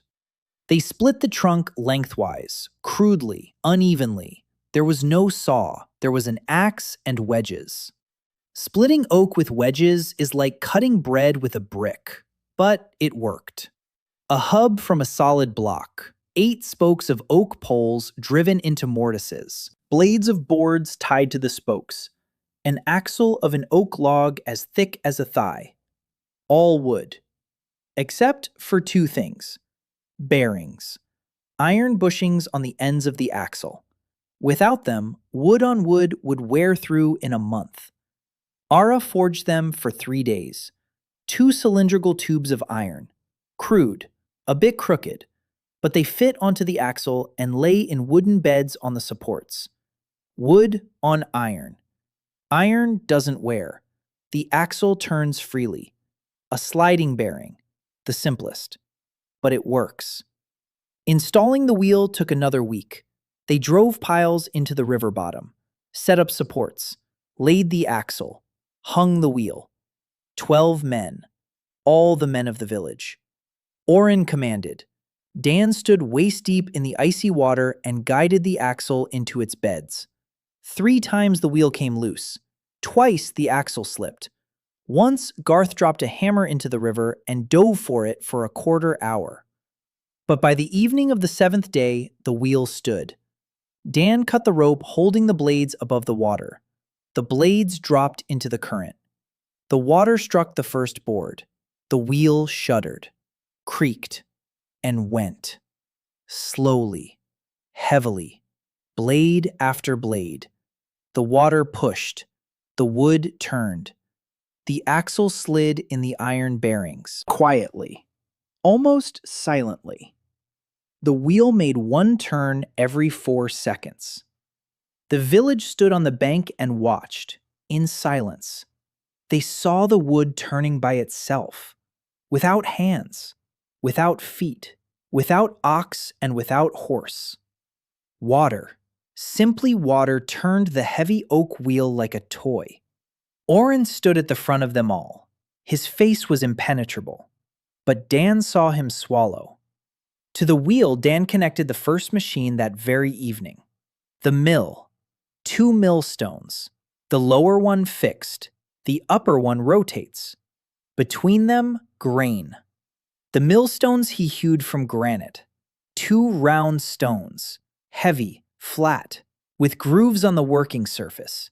8 grooves in a spiral from center to edge. Grain gets into the grooves and is ground as it moves from center to edge. At the exit, flour. The upper millstone sat on a vertical shaft. The vertical shaft was joined to the horizontal axle of the wheel through the simplest gearing. A wooden cogwheel. Two toothed wheels, crude, with teeth cut from hard elm. The gears creaked and clattered, but they turned, and the millstone turned with them. Dan poured a handful of barley into the opening of the upper stone. The grains fell between the stones. The stone turned. A minute later, flour poured from the slit between the stones. Coarse, with bits, the grind uneven, the grooves need refining. But flour, real flour, ground by water and not by hand.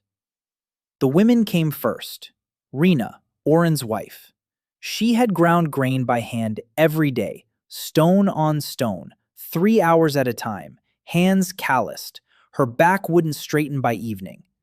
She watched the millstone turn by itself, the flour pouring from under the stone. White, fine.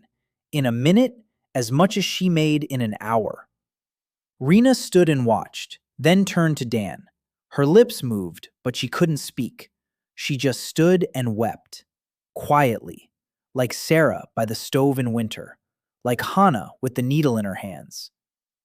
Dan was beginning to grow used to these tears. Not used to accept them. Each of his machines took hours of agonizing manual labor away from someone.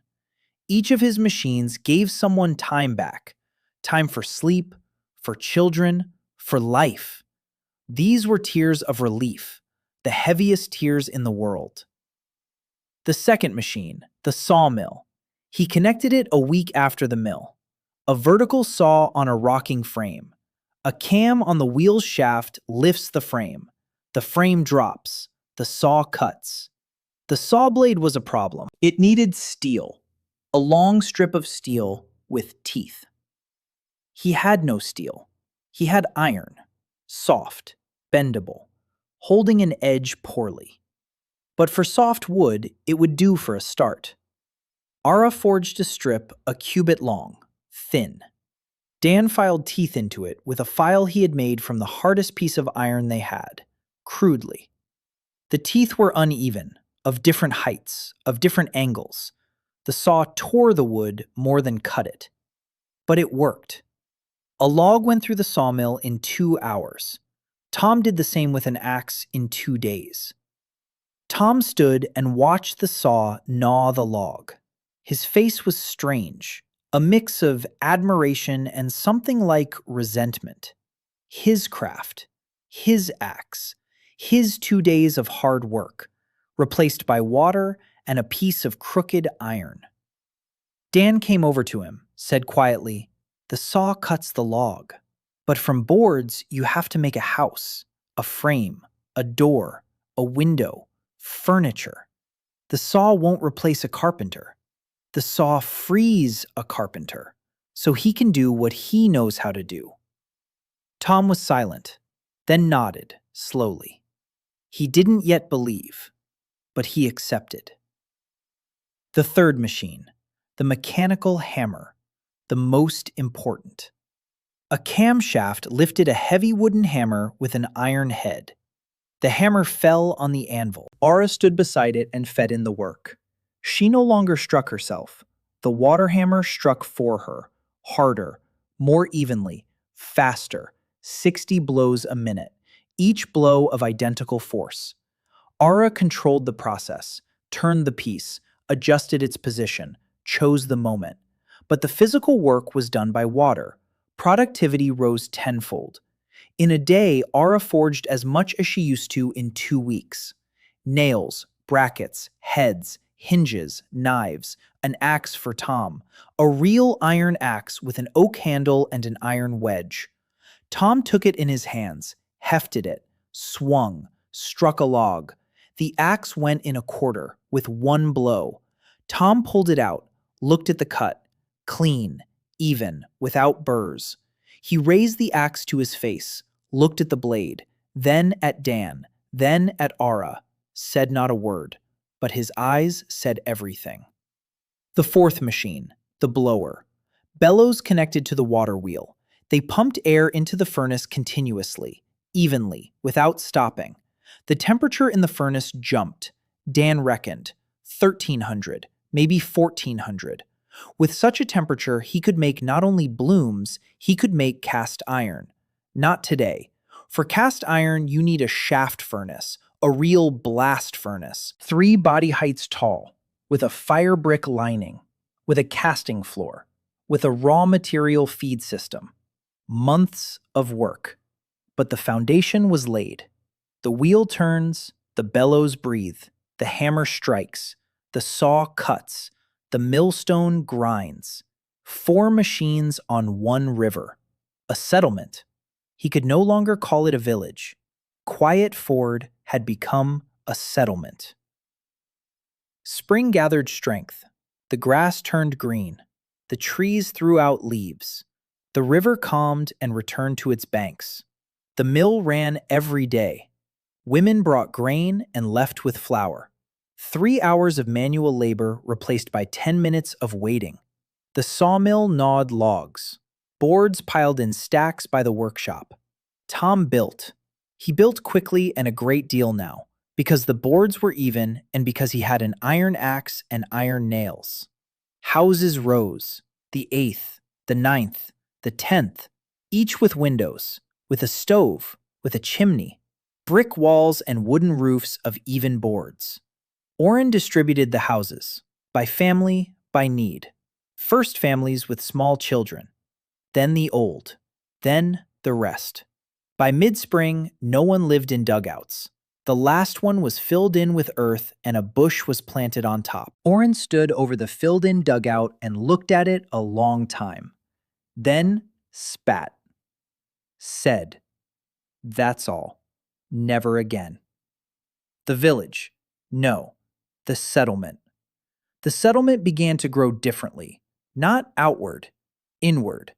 Lena's workshop now occupied a separate house with 3 potter's wheels. The 2 apprentices from Steep Hollow went home and began making bricks themselves. 4 more came from Steep Hollow. To learn. 3 came from Long Ravine. They'd heard about pots that don't break, about a mill that grinds by itself, about houses of red stone.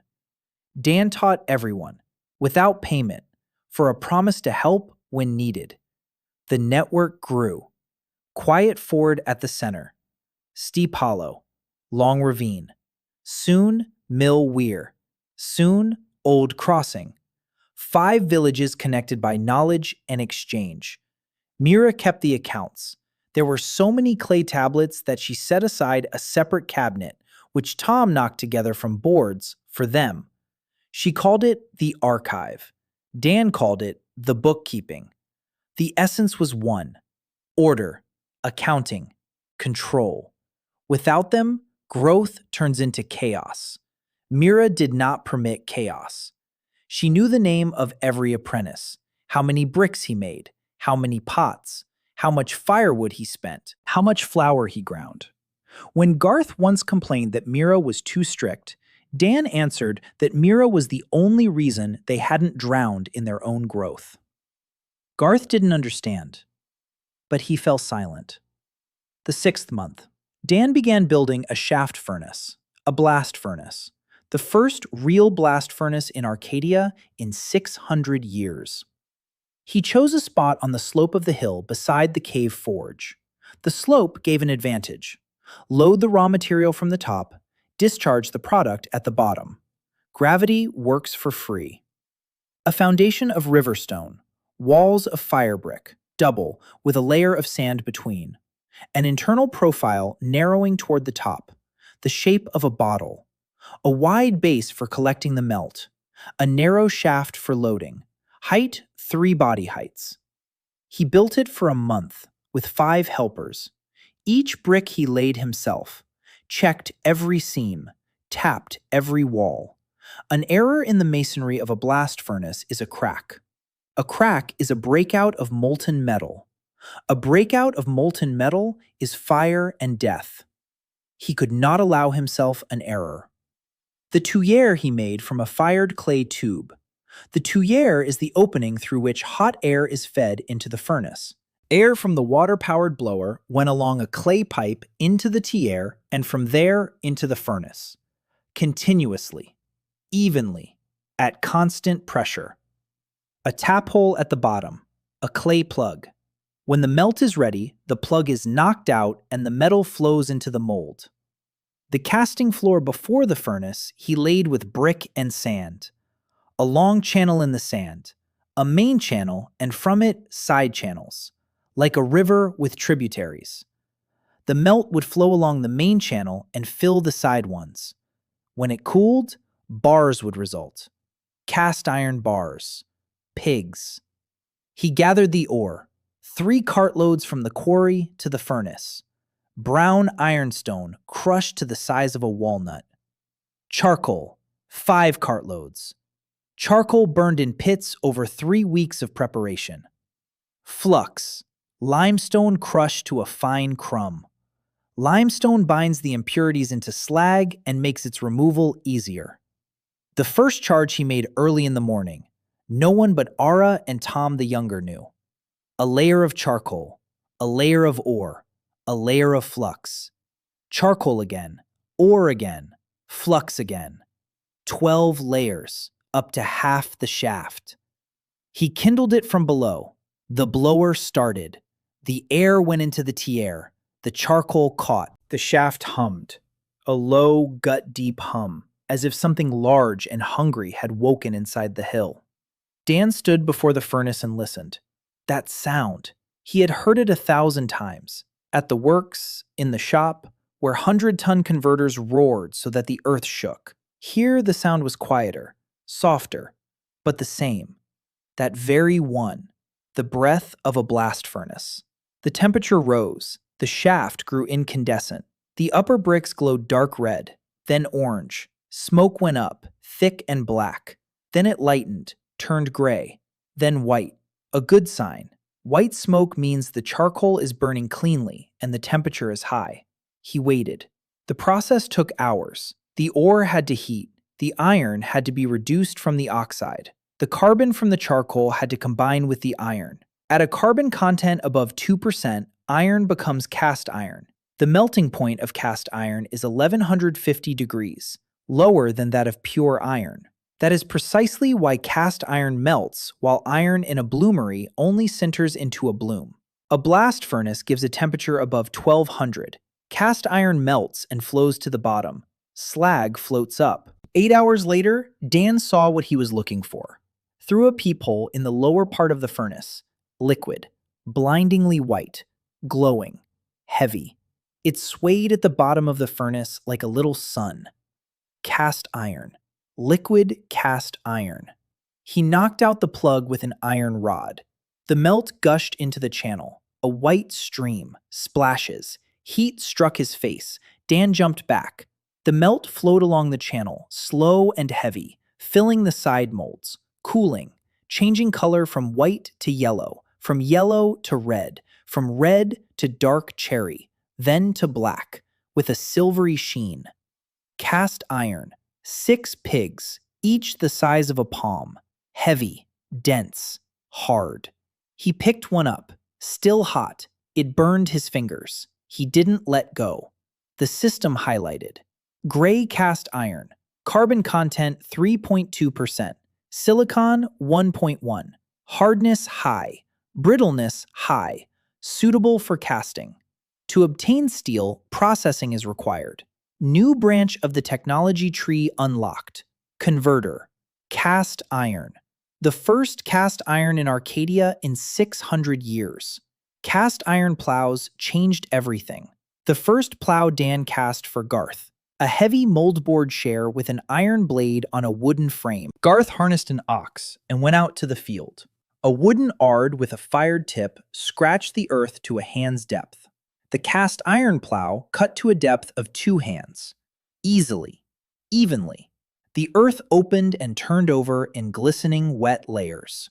Garth went down the first furrow, stopped the ox, looked back. The furrow was straight and deep. The earth lay in a neat ridge along the edge. Not a single stone stuck, not a single root caught the plow. Garth stood and looked at that furrow, then took off his cap. then put it back on, then took it off again. He didn't know what to do with his hands. He didn't know what to do with his face. He just stood and looked at the earth that for the first time in his life had obeyed on the first try. Within a week, every family in the settlement had a cast iron plow tip. Lena made the molds. Dan smelted the cast iron, poured it, cooled it. Garth and Tom fixed the castings onto wooden frames. Mira kept the accounts. 14 plows in 7 days, a productivity that had seemed impossible a month before. The fields around Quiet Ford were plowed in a week.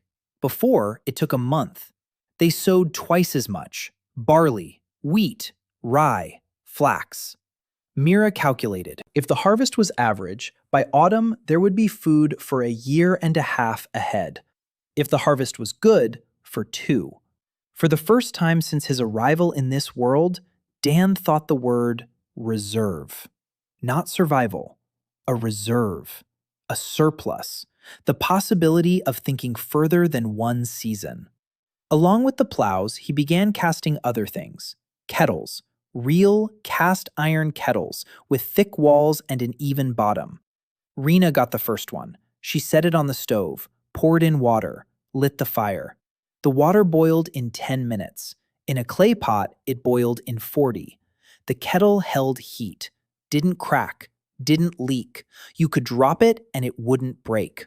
Rena cooked porridge in it, and the porridge didn't burn to the bottom because the cast iron distributed the heat evenly. She told Dan it was the best thing she'd seen in her life. Better than the house, better than the mill, because the kettle she touched every day. Every day. Axles for carts, cast iron. 2 carts in the settlement got new axles. The wheels stopped creaking and getting stuck. The carrying capacity tripled. Tom built a 3rd cart, with even boards from the sawmill, with cast iron axles, with iron rims on the wheels that Ara forged in 2 days. The cart could carry as much as 3 used to, on any road, through any mud. Dan looked at the cart and saw not transport. He saw logistics, a link between settlements, the ability to haul brick and pots and plows from Quiet Ford to Steep Hollow and Long Ravine, the ability to bring back timber and hides and grain, trade, exchange, an economy. It was being born before his eyes, out of iron and wheels. The end of spring, Layla Vane rode into the settlement at sunset, alone, on a gray horse, in a leather doublet with worn bronze clasps, a thin bronze sword at her belt. Tall, lean, with dark hair gathered in a knot and eyes that looked as if she hadn't slept in a very long time. She introduced herself to Orin, Layla Vane, the younger daughter of the Night Vane of the line of Cain, sent by Baron Halvard Cain to learn what was happening in the village by the clay quarry, where a strange lad builds out of mud and smoke. Orin brought her to Dan. Dan was working at the blast furnace, hands in soot, a leather apron burned through in 3 places, hair matted with sweat. He looked like a tramp, or like a master. The difference is in the eyes of the beholder. Layla looked for a long time. At the blast furnace, from which white smoke rose. At the casting floor, with rows of cast iron pigs. At the mechanical hammer that struck evenly and rhythmically by itself. At the mill, from which a woman came out with a sack of flour. At the sawmill that screeched and gnawed a log. At the houses of red brick. At the paths of tamped sand between them. At the children playing by the well. At the smoke from the pipes. Even, clean, white. She was silent a minute. 2. 3. Then she said, she had to write a denunciation. She had to report to the Baron that in Quiet Ford they smelt iron. That there was heresy here, the bone of a god. That soldiers had to be sent. Dan looked at her tired eyes, at the bronze sword at her belt.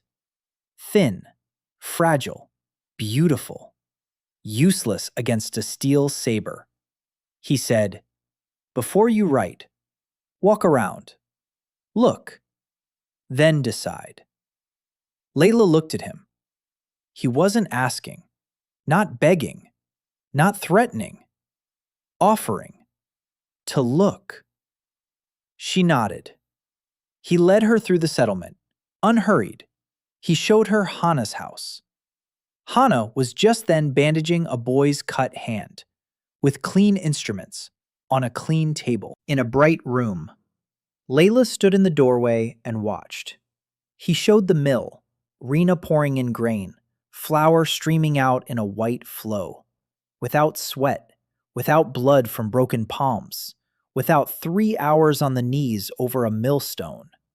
He showed Lena's workshop, 3 wheels, 2 apprentices, pots drying in rows on shelves, thin, even, resonant. He showed the forge. Otto was forging a spearhead. The mechanical hammer pounded. Sparks flew. Otto stood before the anvil and controlled the process with one hand.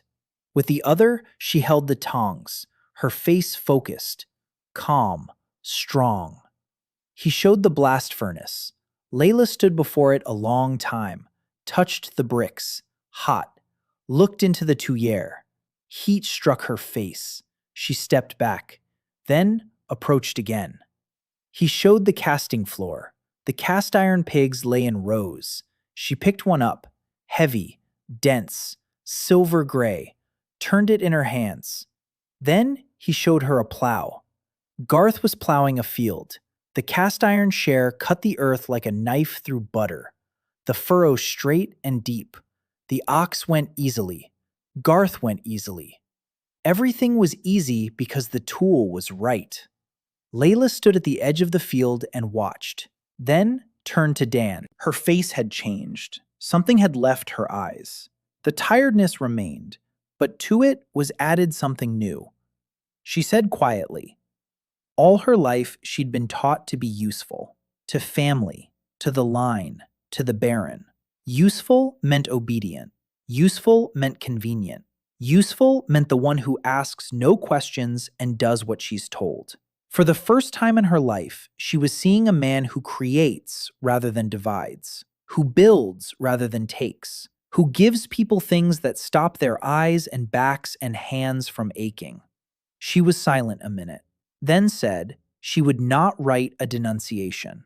She would tell the Baron that there was nothing interesting in Quiet Ford. A village, clay, pots, nothing worth attention. Dan looked at her, asked why.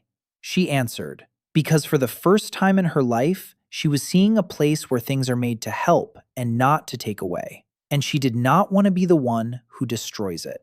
Dan nodded, said, stay if you want. There's work here. Layla looked at him, at the settlement behind his back, at the smoke from the pipes, at the wheel turning on the river, at the children by the well. She said, I'll stay if you'll have me. She stayed. Oren gave her a room in one of the new houses. Layla hung her sword on the wall, and on the first day, didn't know what to do with herself. On the second, she went to Ara and asked whether she could help in the forge. Ara looked at her hands. Thin, a knight's, without calluses. She smirked, said, pump the bellows. Layla pumped the bellows for 3 days. On the 4th, Ara gave her a hammer. A month. 2. Summer. The settlement grew. 120 souls. Then 150. Refugees came from the east in a thin but steady trickle. Dan took everyone in. Mira found work for each. Houses were built. The fields expanded. The blast furnace ran. Cast iron flowed. The forge pounded. The mill ground. Quiet Ford was turning into something that had no name in Arcadia. Summer passed its midpoint. The days grew long and hot. The blast furnace ran without pause. Ara forged from dawn to dusk. Tom built. Lena fired. Mira counted. The settlement lived by a rhythm Dan had set, and which now ran without his constant oversight. That was important. That was the most important of all he had done. A system that works without its creator. He could leave for a day and nothing would stop. The mill grinds, the saw cuts, the hammer strikes. People know what to do. He had taught them not things, he had taught them the process. But this coin had a reverse side. The more the settlement produced, the more attention it drew. Merchants began coming on their own. The first appeared at the start of summer, a fat man on 2 mules with bales of cloth. He was on his way to Steep Hollow and heard along the road that in Quiet Ford they sold pots that don't break. He turned aside to look, saw the settlement, stopped, got down from the mule, stood a long time, then approached Mira, who was sitting by the workshop with her tablets, and asked, "What is this place?" Mira answered, "Quiet Ford." The merchant said he had been in Quiet Ford 3 years ago. There had been dugouts and mud and crooked pots and stench. Mira shrugged, said, "Much has changed." The merchant bought 20 pots, paid in silver, real silver, 3 coins. Mira counted them 3 times and put them in a chest that Tom had made from oak with an iron lock. The first money. A week later, the merchant came back with a companion, brought cloth, salt, spices, wanted more pots, and asked about iron nails. Mira sold him 50 nails for 1 silver coin. The merchant weighed them in his palm, looked at Mira, said that in the capital, you got 5 silver for such nails. Mira smiled, said that next time, the price would be different. The merchant laughed. He recognized a trader when he saw one. They found a common language over one evening. By midsummer, 3 merchants were coming to the settlement regularly, once every 2 weeks. They carried off pots, nails, brackets. They brought cloth, salt, leather, grain, seeds, and news. The news was bad. War was on. The Khanate of Orhan had taken 2 cities in the east. The army of Westmore was retreating. The king was raising a militia. Taxes had tripled. In the western provinces, a famine had begun. Villages were emptying. Men were taken into the army. Women and children were left alone.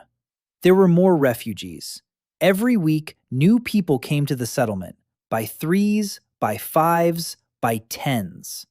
Worn out, hungry, with empty eyes. Dan took everyone in. Mira grumbled.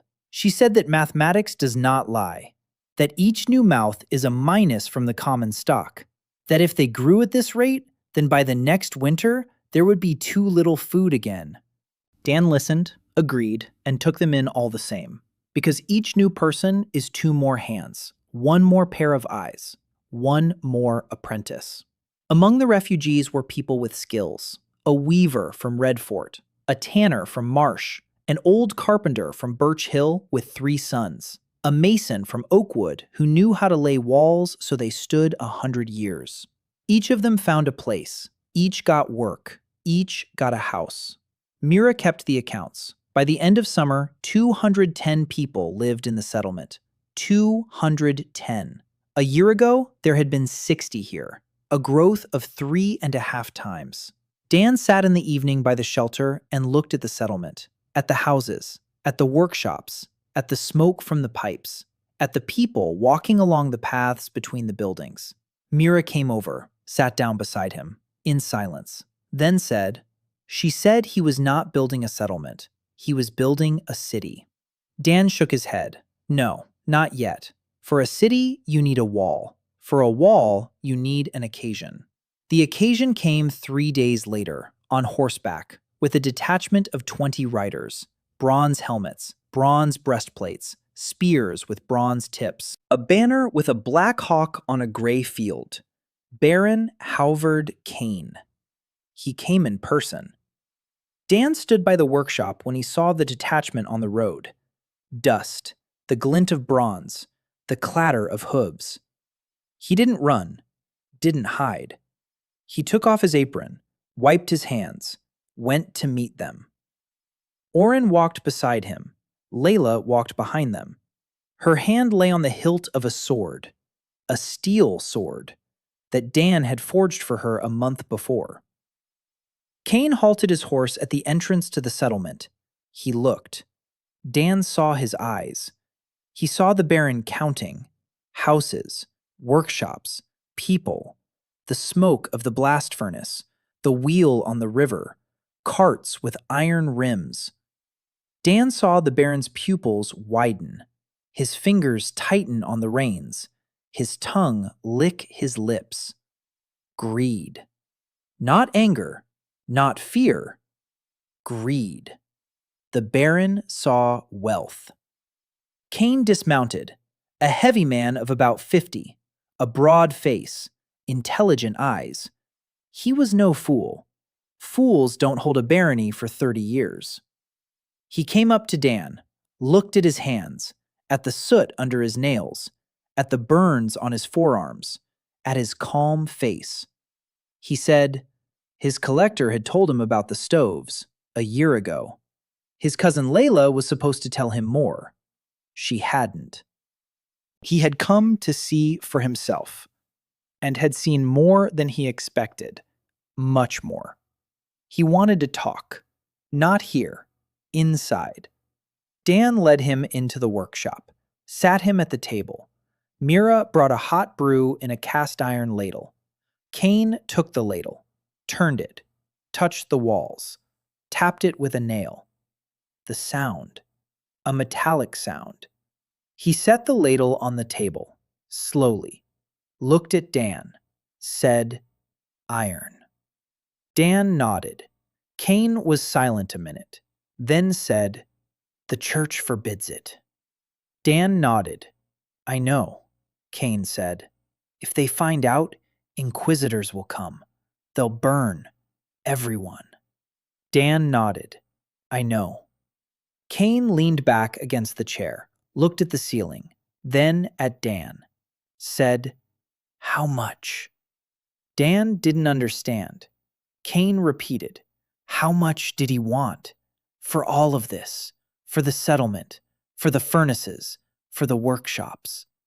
He was prepared to buy, to appoint Dan as manager, to pay well, but all of this would be his, under his banner, under his protection. And the church would not touch it because Baron Cain knew how to come to terms with the church. Dan listened. The offer was reasonable, logical, safe. Give everything to the Baron and work under his roof. Get protection from the Inquisition. Get money. Get peace. And lose everything. Because the second the settlement became the Baron's property, it would stop being free. The bricks would go to Cain's castle, the iron to Cain's swords, the cast iron to Cain's cannon. The people would become Cain's serfs. And everything Dan was building, the school, the network, the exchange of knowledge, free masters, all of it would die. He said no, quietly, calmly, without anger. No, not for sale. Cain looked at him. His face did not change. He had expected that answer. A clever man. He said, "Then I will take it," Dan said. "Try." And before Cain could answer, Dan laid a knife on the table. A hunting knife, steel, with a handle of deer antler. With a blade Ara had ground for 3 days. With a balance that made the knife lie in the hand like a living thing. The best knife they had made. The best knife in Westmore. Cain looked at the knife, took it, hefted it, ran a finger along the blade, cut himself. A drop of blood fell on the table. He didn't notice. He was looking at the blade. Dan said, "A gift. Free. And one thing more. In a year, if he doesn't touch the settlement, in a year, his son will have a sword. Steel, of such quality that no knight in Westmore has its like. In 2 years, his retinue will have steel spear tips. In 3, steel armor. Free. For one thing. Don't touch, don't meddle, don't take. Let them work. Cain held the knife, turned it in his fingers. Thought. Dan watched the thought move across his face. Greed wrestling with greed. Take now or get more later. Small fish or large.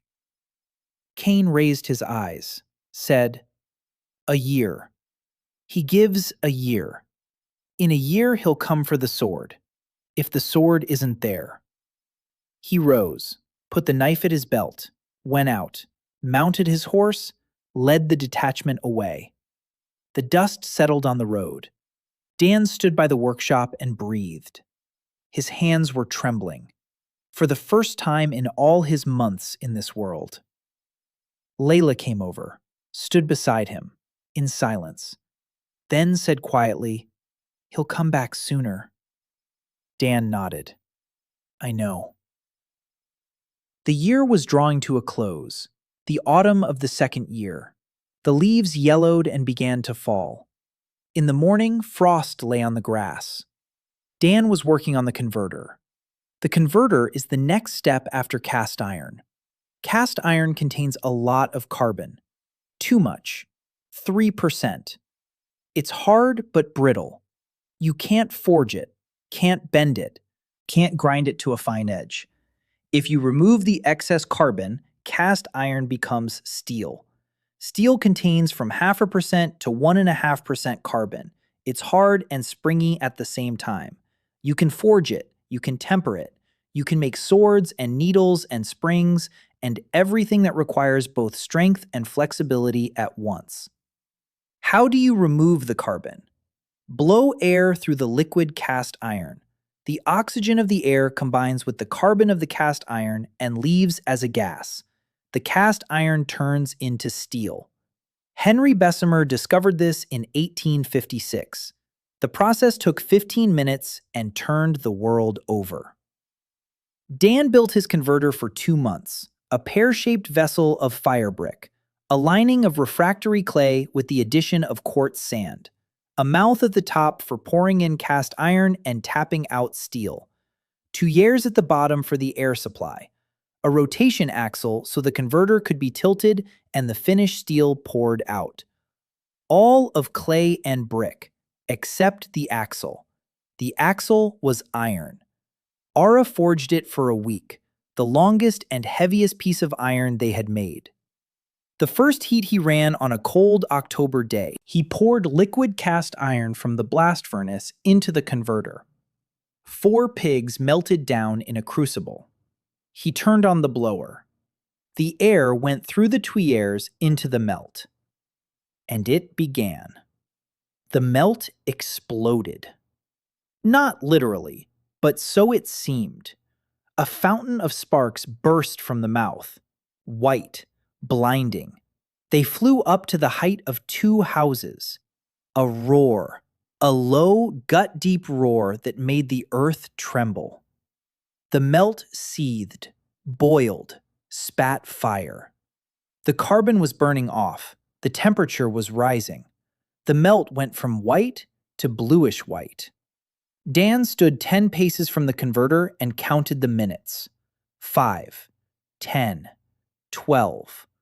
The sparks changed, grew sparser, dimmer. The carbon was burning out. The process was nearing its end. At the 15th minute, he stopped the blower, tilted the converter. The melt flowed into the mold. Heavy, thick, white. Not as fluid as cast iron, more viscous, denser. It cooled slowly, changed color. White, yellow, orange, red, dark red, black, with a matte, silvery sheen. Dan waited an hour, then pulled the bar from the mold. Heavy, dense, smooth. He took a hammer and struck. The bar didn't split.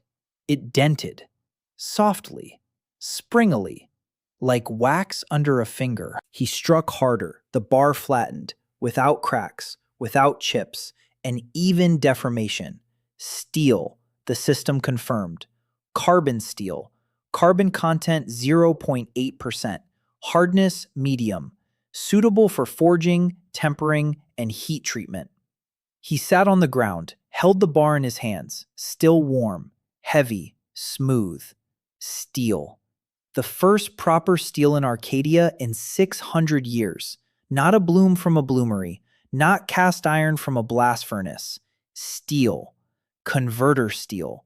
The Bessemer process carried out in a brick pot on a riverbank in a world that had not known iron for 6 centuries. He laughed, quietly, then louder, then fell silent. Because he had little time for laughter. The Baron had given a year. 10 months had passed. In 2 months, he would come for the sword. He had to forge. Ara worked day and night. Steel blanks came one after another. Swords, spear tips, axes, knives, horseshoes. Each item of steel. Real steel. Layla stood beside her and helped. She had learned. Over the summer, she became Ara's apprentice. Not a master, but an apprentice. Her hands grew rough, calluses on her palms, burns on her forearms. She no longer looked like a knight's daughter. She looked like a smith. The sword for Cain's son they forged together. Ara and Layla. Dan gave the blueprint. A straight blade, length of an arm from shoulder to fingertips. A double edge. Fullers along both sides for lightning. A crossguard. A grip wrapped in leather with wire binding. A pommel. Ara forged the blade. She folded the steel, forged it, folded again, forged again. 8 layers, 16, 32.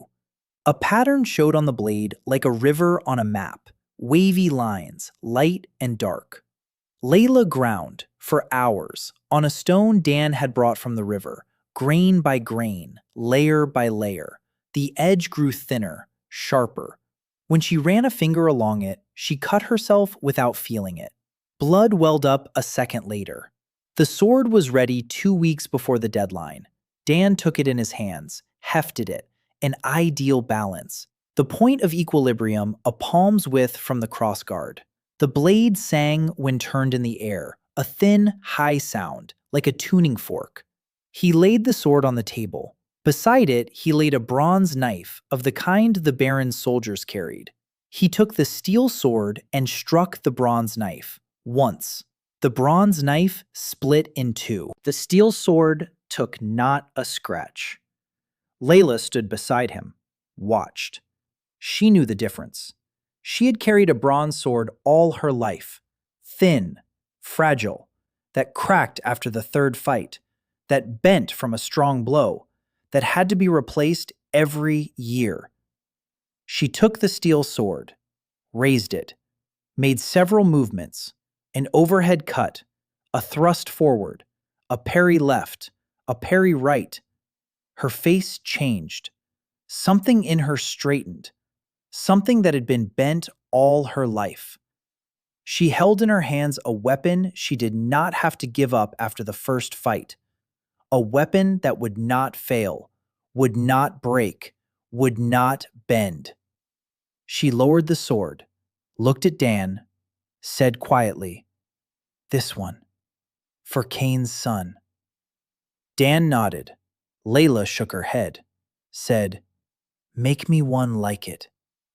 Dan looked at her calloused hands, at the scar from a burn on her wrist, at her straight back, at eyes in which there was no more tiredness. He nodded. The Baron didn't come. Instead of him came Father Hess, an inquisitor investigator of the Church of the Grey Ash. He appeared on the road at the start of the winter of the 2nd year, alone, without soldiers, without a retinue. A thin man on a thin mule, a gray cassock, a gray hood, gray eyes, a rope instead of a belt. On the rope, a wooden mallet, the symbol of the church. The mallet with which they smash the bone of a god, which they carry before them when they go to burn a forge, which knocks on the table when the investigator asks questions. Oren went white when he saw him. Dan saw the blood leave the headman's face, saw his hands begin to shake. Oren knew what it meant. Everyone in Arcadia knew. An investigator of the gray ash comes once. If he finds iron, he leaves. Comes back with soldiers. Then fire, then ash, then silence for 100 years. Dan went out to meet him, alone. Oren wanted to go with him. Dan said no. Oren wanted to argue. Dan looked him in the eye and said, "Trust me." Once. Oren stopped. Father Hess dismounted at the entrance to the settlement, tied his mule to a post, looked around. His eyes moved slowly and attentively. Dan saw him counting. Houses, pipes, workshops, the smoke of the blast furnace. He saw everything, understood everything. He was no fool.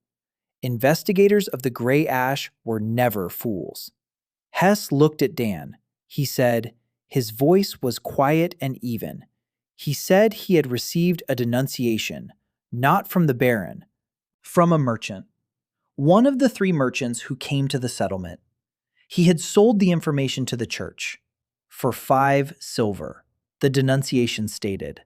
In the village of Quietford, they smelt the bone of a god. They make weapons and tools of it. Heresy. Death awaits. Hess said he had come to see with his own eyes. Dan nodded, said, "Come, I'll show you." Hess raised an eyebrow. He had expected denial, expected fear, expected pleading, not an invitation. Dan led him not to the forge, not to the blast furnace, not to the casting floor. He led him to Hana. Hana's house stood at the center of the settlement. Brick walls, 2 windows, a clean stone floor, shelves with herbs and instruments, a table for examination, 3 sleeping benches along the wall. On one lay a man, a refugee from the east. An Orhanian saber had cut him across the shoulder 3 weeks ago. The wound was deep, to the bone. In any other village in Arcadia, he would be dead. Infection, gangrene, fever, death within a week. Here, he lay on a clean sheet. The wound was stitched, with a steel needle, with a thin linen thread. The stitches even, without inflammation. Hana changed the dressing every day. Boiled rags, boiled water, clean hands, clean instruments. The man was smiling, weakly, but smiling. He was alive. He would live. Hess stood in the doorway and watched. The wounded man, Hana, who was bandaging him calmly and surely. The instruments on the table, forceps, needles, a scalpel, steel, gleaming, clean. The windows through which light fell, the floor that could be washed, the air in which there was no smoke. Dan said, "This man came to us with a wound that people die from. He is alive because our healer has instruments that don't break. A needle that doesn't crack on the 3rd stitch. A knife that cuts cleanly. Forceps that hold firmly. They are made of what you call the bone of a god." Hess was silent. Dan went on. He led him further, showed him the bakery. Bread on the hearth, hot, fragrant, 20 loaves in 40 minutes. Showed the mill, grain into flour without manual labor. Showed the water wheel, a river that works for people. Showed the houses, warm, dry, without smoke, with windows. Showed the children, healthy, fed, alive. Showed Lena in the workshop, pots that don't break, bricks that don't dissolve. Showed Mira with her tablets, accounting, order, fair distribution. Showed Ara in the forge, a hammer that strikes by itself, iron that becomes a tool that becomes life. At each stop, he said the same thing. For whom? For Hana to heal. For Rena not to break her back. For the children not to cough. For the wounded to live. And at the end, he brought Hess back to Hana's house, stood before him, looked into the gray eyes of the investigator, and said, "Holy Father, if the gods gave us hands, what is heresy in that?" Hess was silent for a long time, a very long time. The snow began to fall, fine, white, quiet. Hess stood in the middle of the settlement and was silent. His face was motionless, but something in it was changing, slowly, like ice that melts not from outside, but from within. Then he said he had served the church for 30 years, that he had ridden through 100 villages, that he had seen poverty and hunger and sickness and death, that in every village children cough from smoke, and women go blind from tears, and men break their backs in the fields, and old people die in winter because there is nothing to warm them, that he had always believed this was a trial, that the gods send suffering to temper the spirit, that iron is a curse, and that without it, the world is cleaner.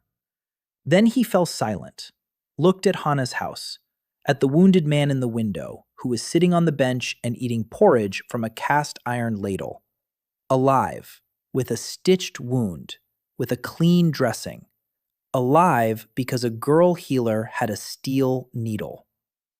Hess said he didn't know. He didn't know whether it was heresy or not. He knew one thing. This man was alive, and the children here did not cough, and the women did not go blind.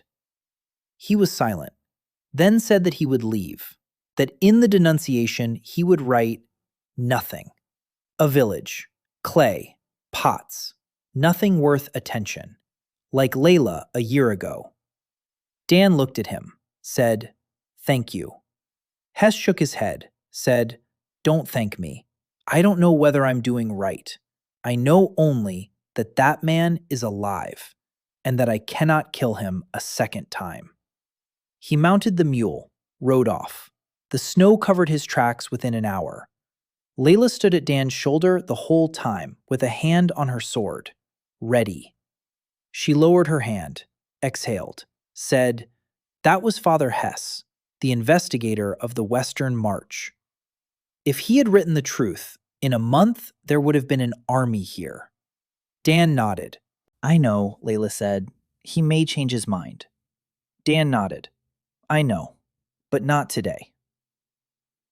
The winter of the second year was milder than the first, or the settlement had grown stronger.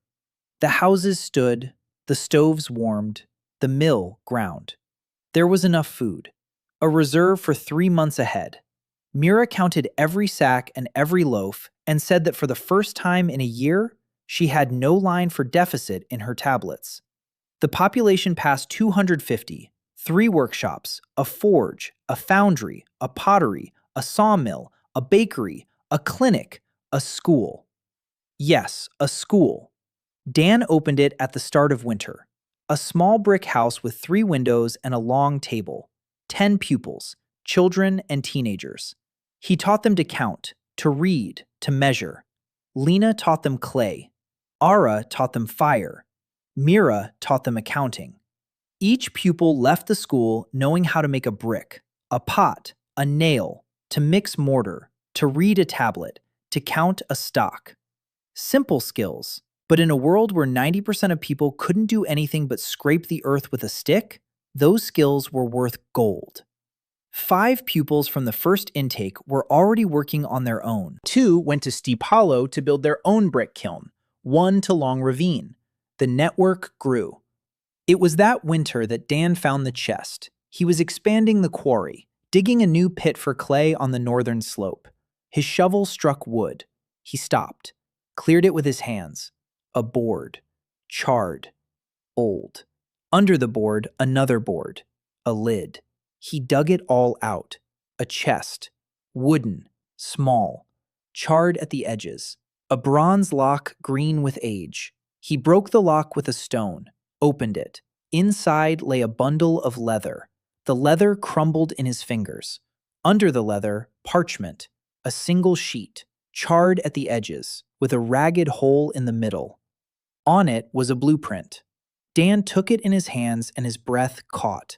A blueprint of a blast furnace, professional, with dimensions in inches, with notes in the margins, in English, small, even handwriting, an engineer's hand. Beside the blueprint, a signature, N. Beck, 1847, Nathaniel Beck, 1847, Pennsylvania, a metallurgist. He had ended up here almost 200 years ago by Earth time, 600 by Arcadian. He had found the same ore, built the same furnace, walked the same path, and they had burned him. Dan sat at the edge of the pit with the blueprint in his hands and read the notes. Beck wrote briefly and precisely. Lining, 3 layers. Inner fire brick, middle sand, outer ordinary brick. Optimal height 14 feet. Tapping temperature, about 2,400 Fahrenheit. All correct, all exact. Beck knew what he was doing. He was a good engineer. In the margin at the bottom, in another hand, hurried, uneven, a note. They are coming. Hide the blueprint. Someone will find it, someday. Don't let them destroy this again. Please. Dan folded the parchment, put it inside his shirt, sat a long time, looked at the quarry, at the clay, at the ore under the clay, at the settlement below. Beck had stood here, on this spot, 180 Earth years ago.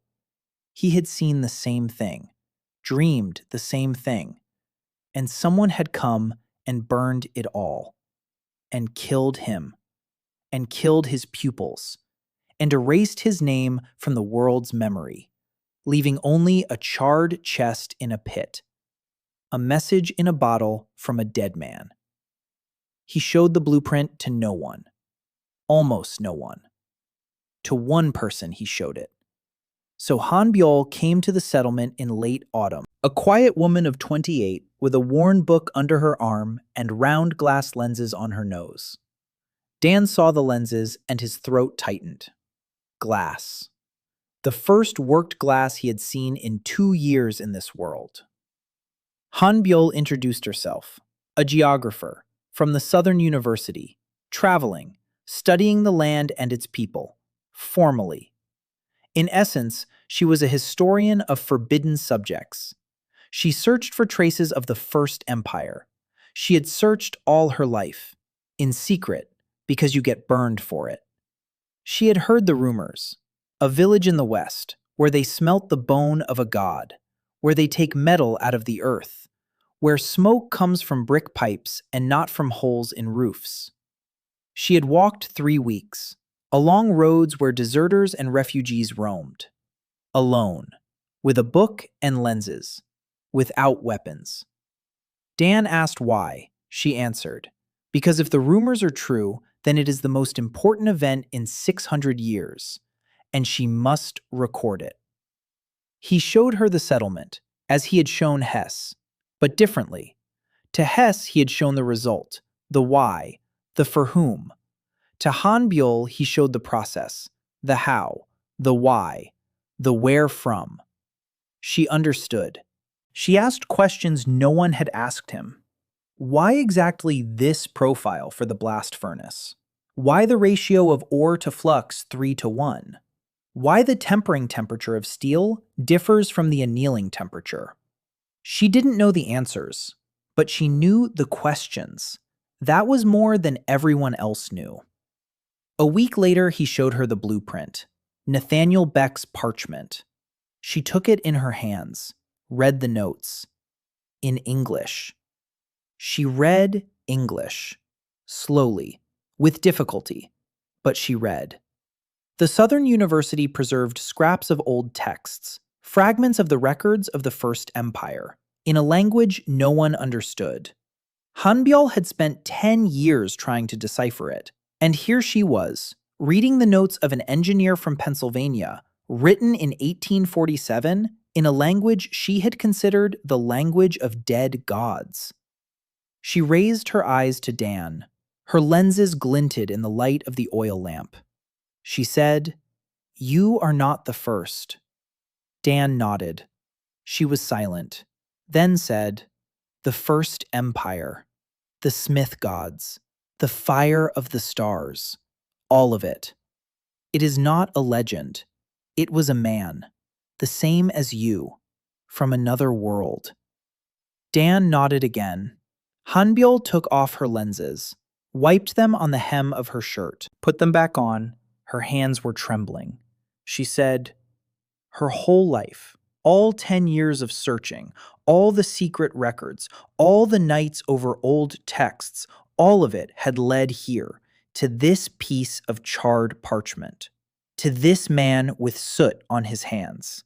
She said she would stay, that she would record.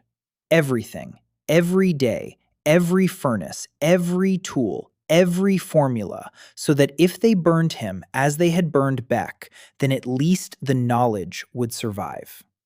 Dan looked at her serious face, at the lenses, at the worn book, said, "They won't burn me." Hanbyul answered, Beck thought so too. They were silent. Snow fell outside the window. The lamp crackled. Beck's blueprint lay on the table between them, a letter from a dead engineer to a living one, across 180 years and a whole world. The spring of the 3rd year. The snow went off early. The earth dried within a week. The fields turned green. The river glittered in the sun.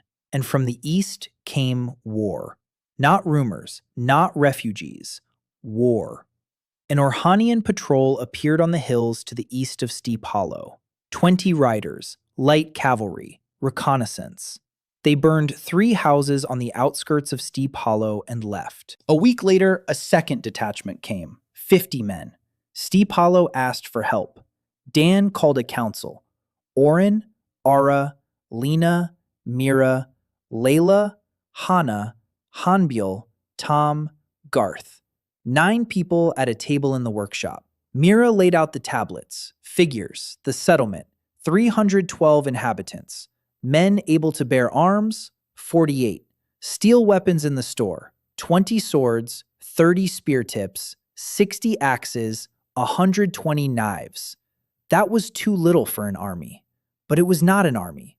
They were masters, people who knew how to work together, who knew what precision means, discipline, order, who for 2 years had built walls and forged steel and kneaded clay side by side. Layla said, "The Orhanians won't go against a fortified settlement with small forces. They look for easy prey, villages without walls, without weapons. If they see walls and steel, they'll go around." Dan shook his head, said, "They won't go around. They'll find out there's a blast furnace here, that steel is made here. Orhan buys steel from overseas traders for gold. If they learn that in Westmore there's a domestic source, they'll come. Not to burn, to take, like Cain. Only Cain at least bargained." Mira said, "Then we need Cain." Everyone looked at her. She said calmly, "Baron Cain wants steel. The Orhanians want steel. Cain is nearer. Cain is one of ours. Give him a part to protect the whole, not to sell out, to make an alliance." Dan thought, Mira was right. As always, she saw the scale, not the stove, not the forge, the country.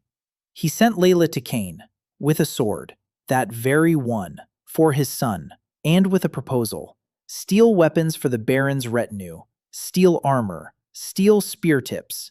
In exchange, protection, independence. Quiet Ford stays free, works for itself, trades on its own terms, pays the Baron a tithe in steel, not in grain, not in people, in steel. Layla came back a week later. Cain agreed, not because he had become kind, because he had become smarter. He had seen the Orhanians, seen their steel sabers, seen how his bronze knights fell from the first blow. He knew that without steel, Westmore would fall, and that the only steel for 1,000 miles around was made in Quiet Ford. He sent 40 soldiers with bronze swords.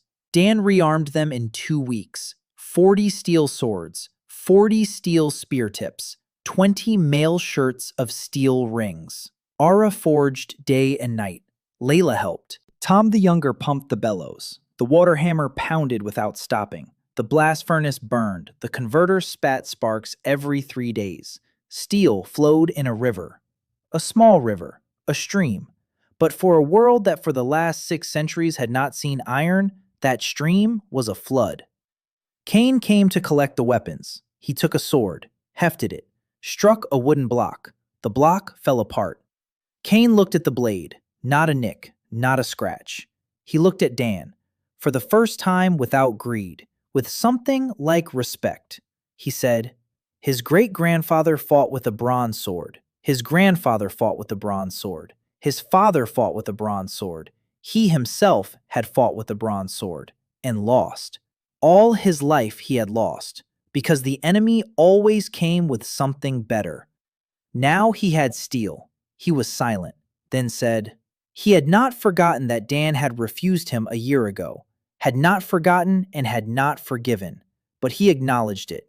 If he had taken the settlement then, he would have broken it, taken it apart brick by brick, wrung the masters dry, and in a year he would have had not 40 swords, but 0, because Dan would have left, and Ara, and Lena, and Mira, and all of it would have fallen apart like a pot without firing, he said.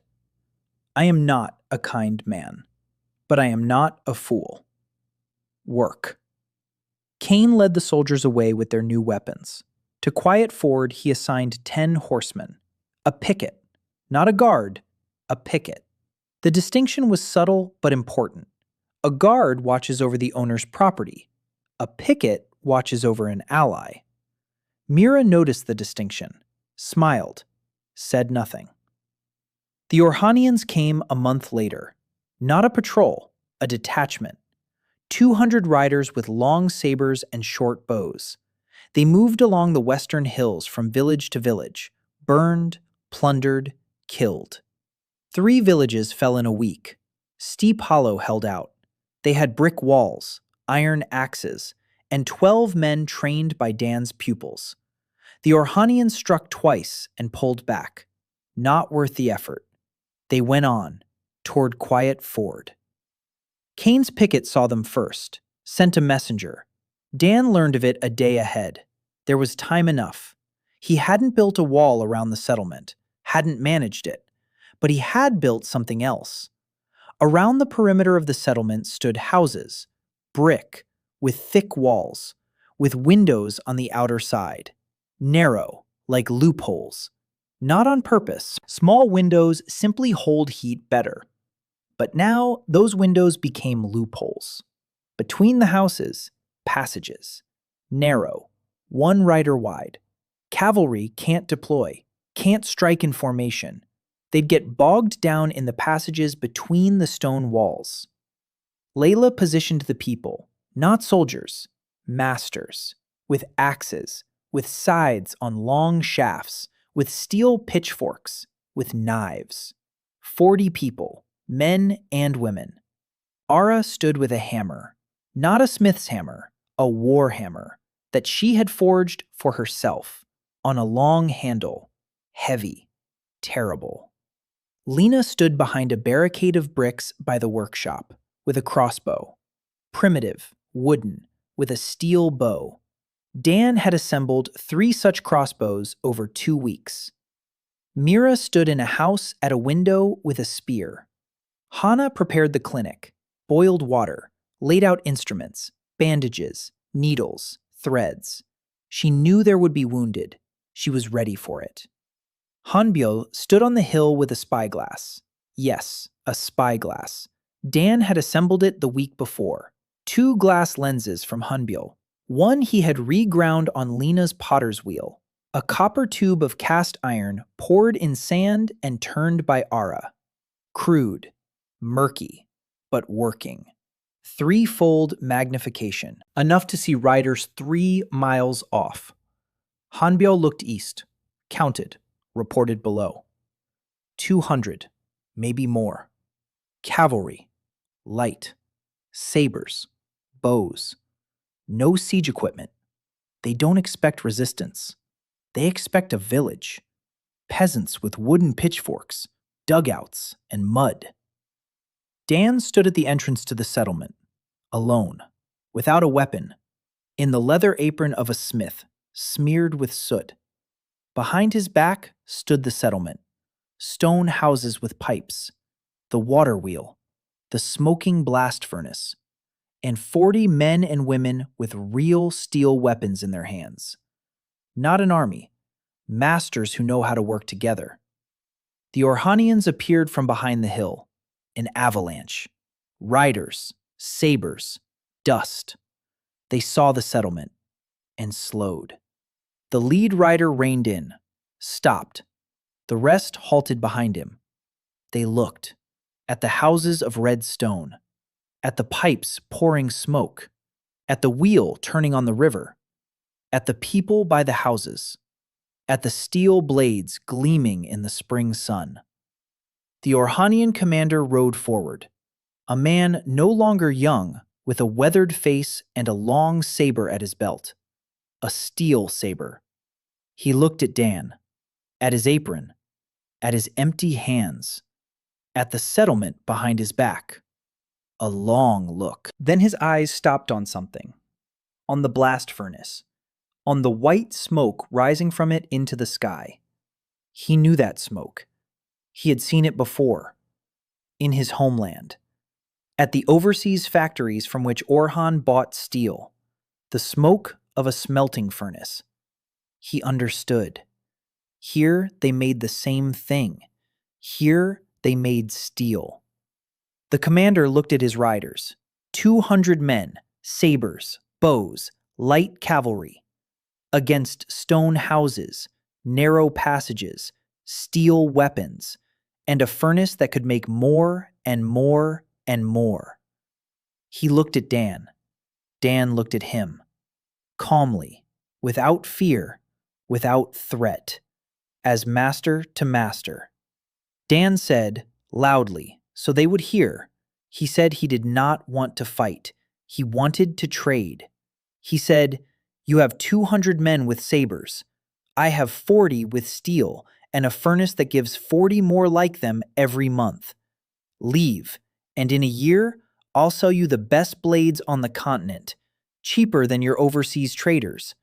Stay, and you'll lose men, and you still won't take the furnace, because without me, it doesn't work, and I don't work for those who kill my people. The commander listened. His interpreter whispered in his ear. The commander nodded, thought. He was a warrior, but not a fool. He saw the stone walls, the narrow passages, the steel blades. He counted the losses. Even if he won, he would lose half the detachment. For a village that had a furnace that makes steel. A furnace useless without this man in the apron. The commander raised a hand, turned his horse, said one word. The detachment turned. 200 riders, dust, the clatter of hooves. They left, to the east, back beyond the hills. Dan stood and watched them go. His legs were trembling. His hands were trembling. His whole body was trembling. He didn't show it, but he was shaking. Layla came over, stood beside him, in silence, then put a hand on his shoulder, the heavy hand of a smith. Ada came up from the other side, with a hammer on her shoulder. Lena, Mira, Hana, Oren, Tom, Garth. They stood around him, all of them, and Dan understood. Not now. He had understood it long ago, from the first pot for old Marta, from the first brick, from the first stove. He had been building not things, he had been building people, and the people he had built now stood around him, with steel in their hands, and they were stronger than 200 riders. Because the riders knew only how to destroy, and they knew how to create. Hanbyul came down from the hill, with the spyglass in her hand, with the book under her arm. She approached Dan. He looked at her. She was silent, then opened the book, dipped her pen in ink that Mira brewed from oak galls, and wrote one line. She showed it to Dan. Dan read it. The Age of Steel, Day 1. He looked at Hanbyul, at her round lenses, at her serious face, looked at the settlement, at the houses, at the workshops, at the people slowly lowering their weapons and returning to work. Otto went to the forge, Lena to the workshop, Mira to her tablets, Tom to the sawmill, Rena to the mill, Hana to the clinic. Life went on. Work went on. Over the settlement, into the sky, rose the even white smoke of the blast furnace. Tall, clean, visible for 10 miles. Smoke that could not be hidden. Smoke that did not need to be hidden. Dan took off his apron, hung it on a nail by the workshop door, went inside. On the table lay a blueprint, a new one, his own. A converter of the second generation, larger, more powerful, with preheating of the air. With this converter, he could make 10 tons of steel a month. Beside the blueprint lay Nathaniel Beck's charred parchment. Dan put a hand on it. The old blueprint and the new, side by side. Beck hadn't made it. They had burned him. His pupils were destroyed. His name erased. But his blueprint survived. In a charred chest in a pit under a layer of clay. 180 years, 600 Arcadian, and now his work went on. Not because Dan was smarter or stronger or luckier, but because Dan had what Beck did not. People. Lena, who made pots better than him. Otta, who forged better than him. Mira, who counted better than him. Hana, who healed better than him. Layla, who defended better than him. Hanbyol, who remembered better than him. Oren, who led people better than him. Beck had been alone. Dan was not alone. And in that was the whole difference. He sat down at the table, took a tablet, a stick, began to draw a new project, a rolling mill, for sheet steel, for rails, for beams, for the future. Outside the workshop window, the spring sun lit the settlement that a year ago had been a cluster of dugouts in the mud. 300 people, stone houses, workshops, a school, a clinic, a mill and a sawmill and a forge and a foundry, a blast furnace and a converter. The first industrial district of Arcadia, the seed of a steel valley. And this was only the beginning. The system blinked. A tablet before his eyes. Level 12. A new task. Build something that will outlive you. Dan smiled, looked at Beck's blueprint, at his own blueprint, at the people outside the window walking to their workshops. Each knew his work. Each could teach another. Each could start over if everything burned down. Because the knowledge was not in the furnace, and not in the bricks, and not in the blueprints.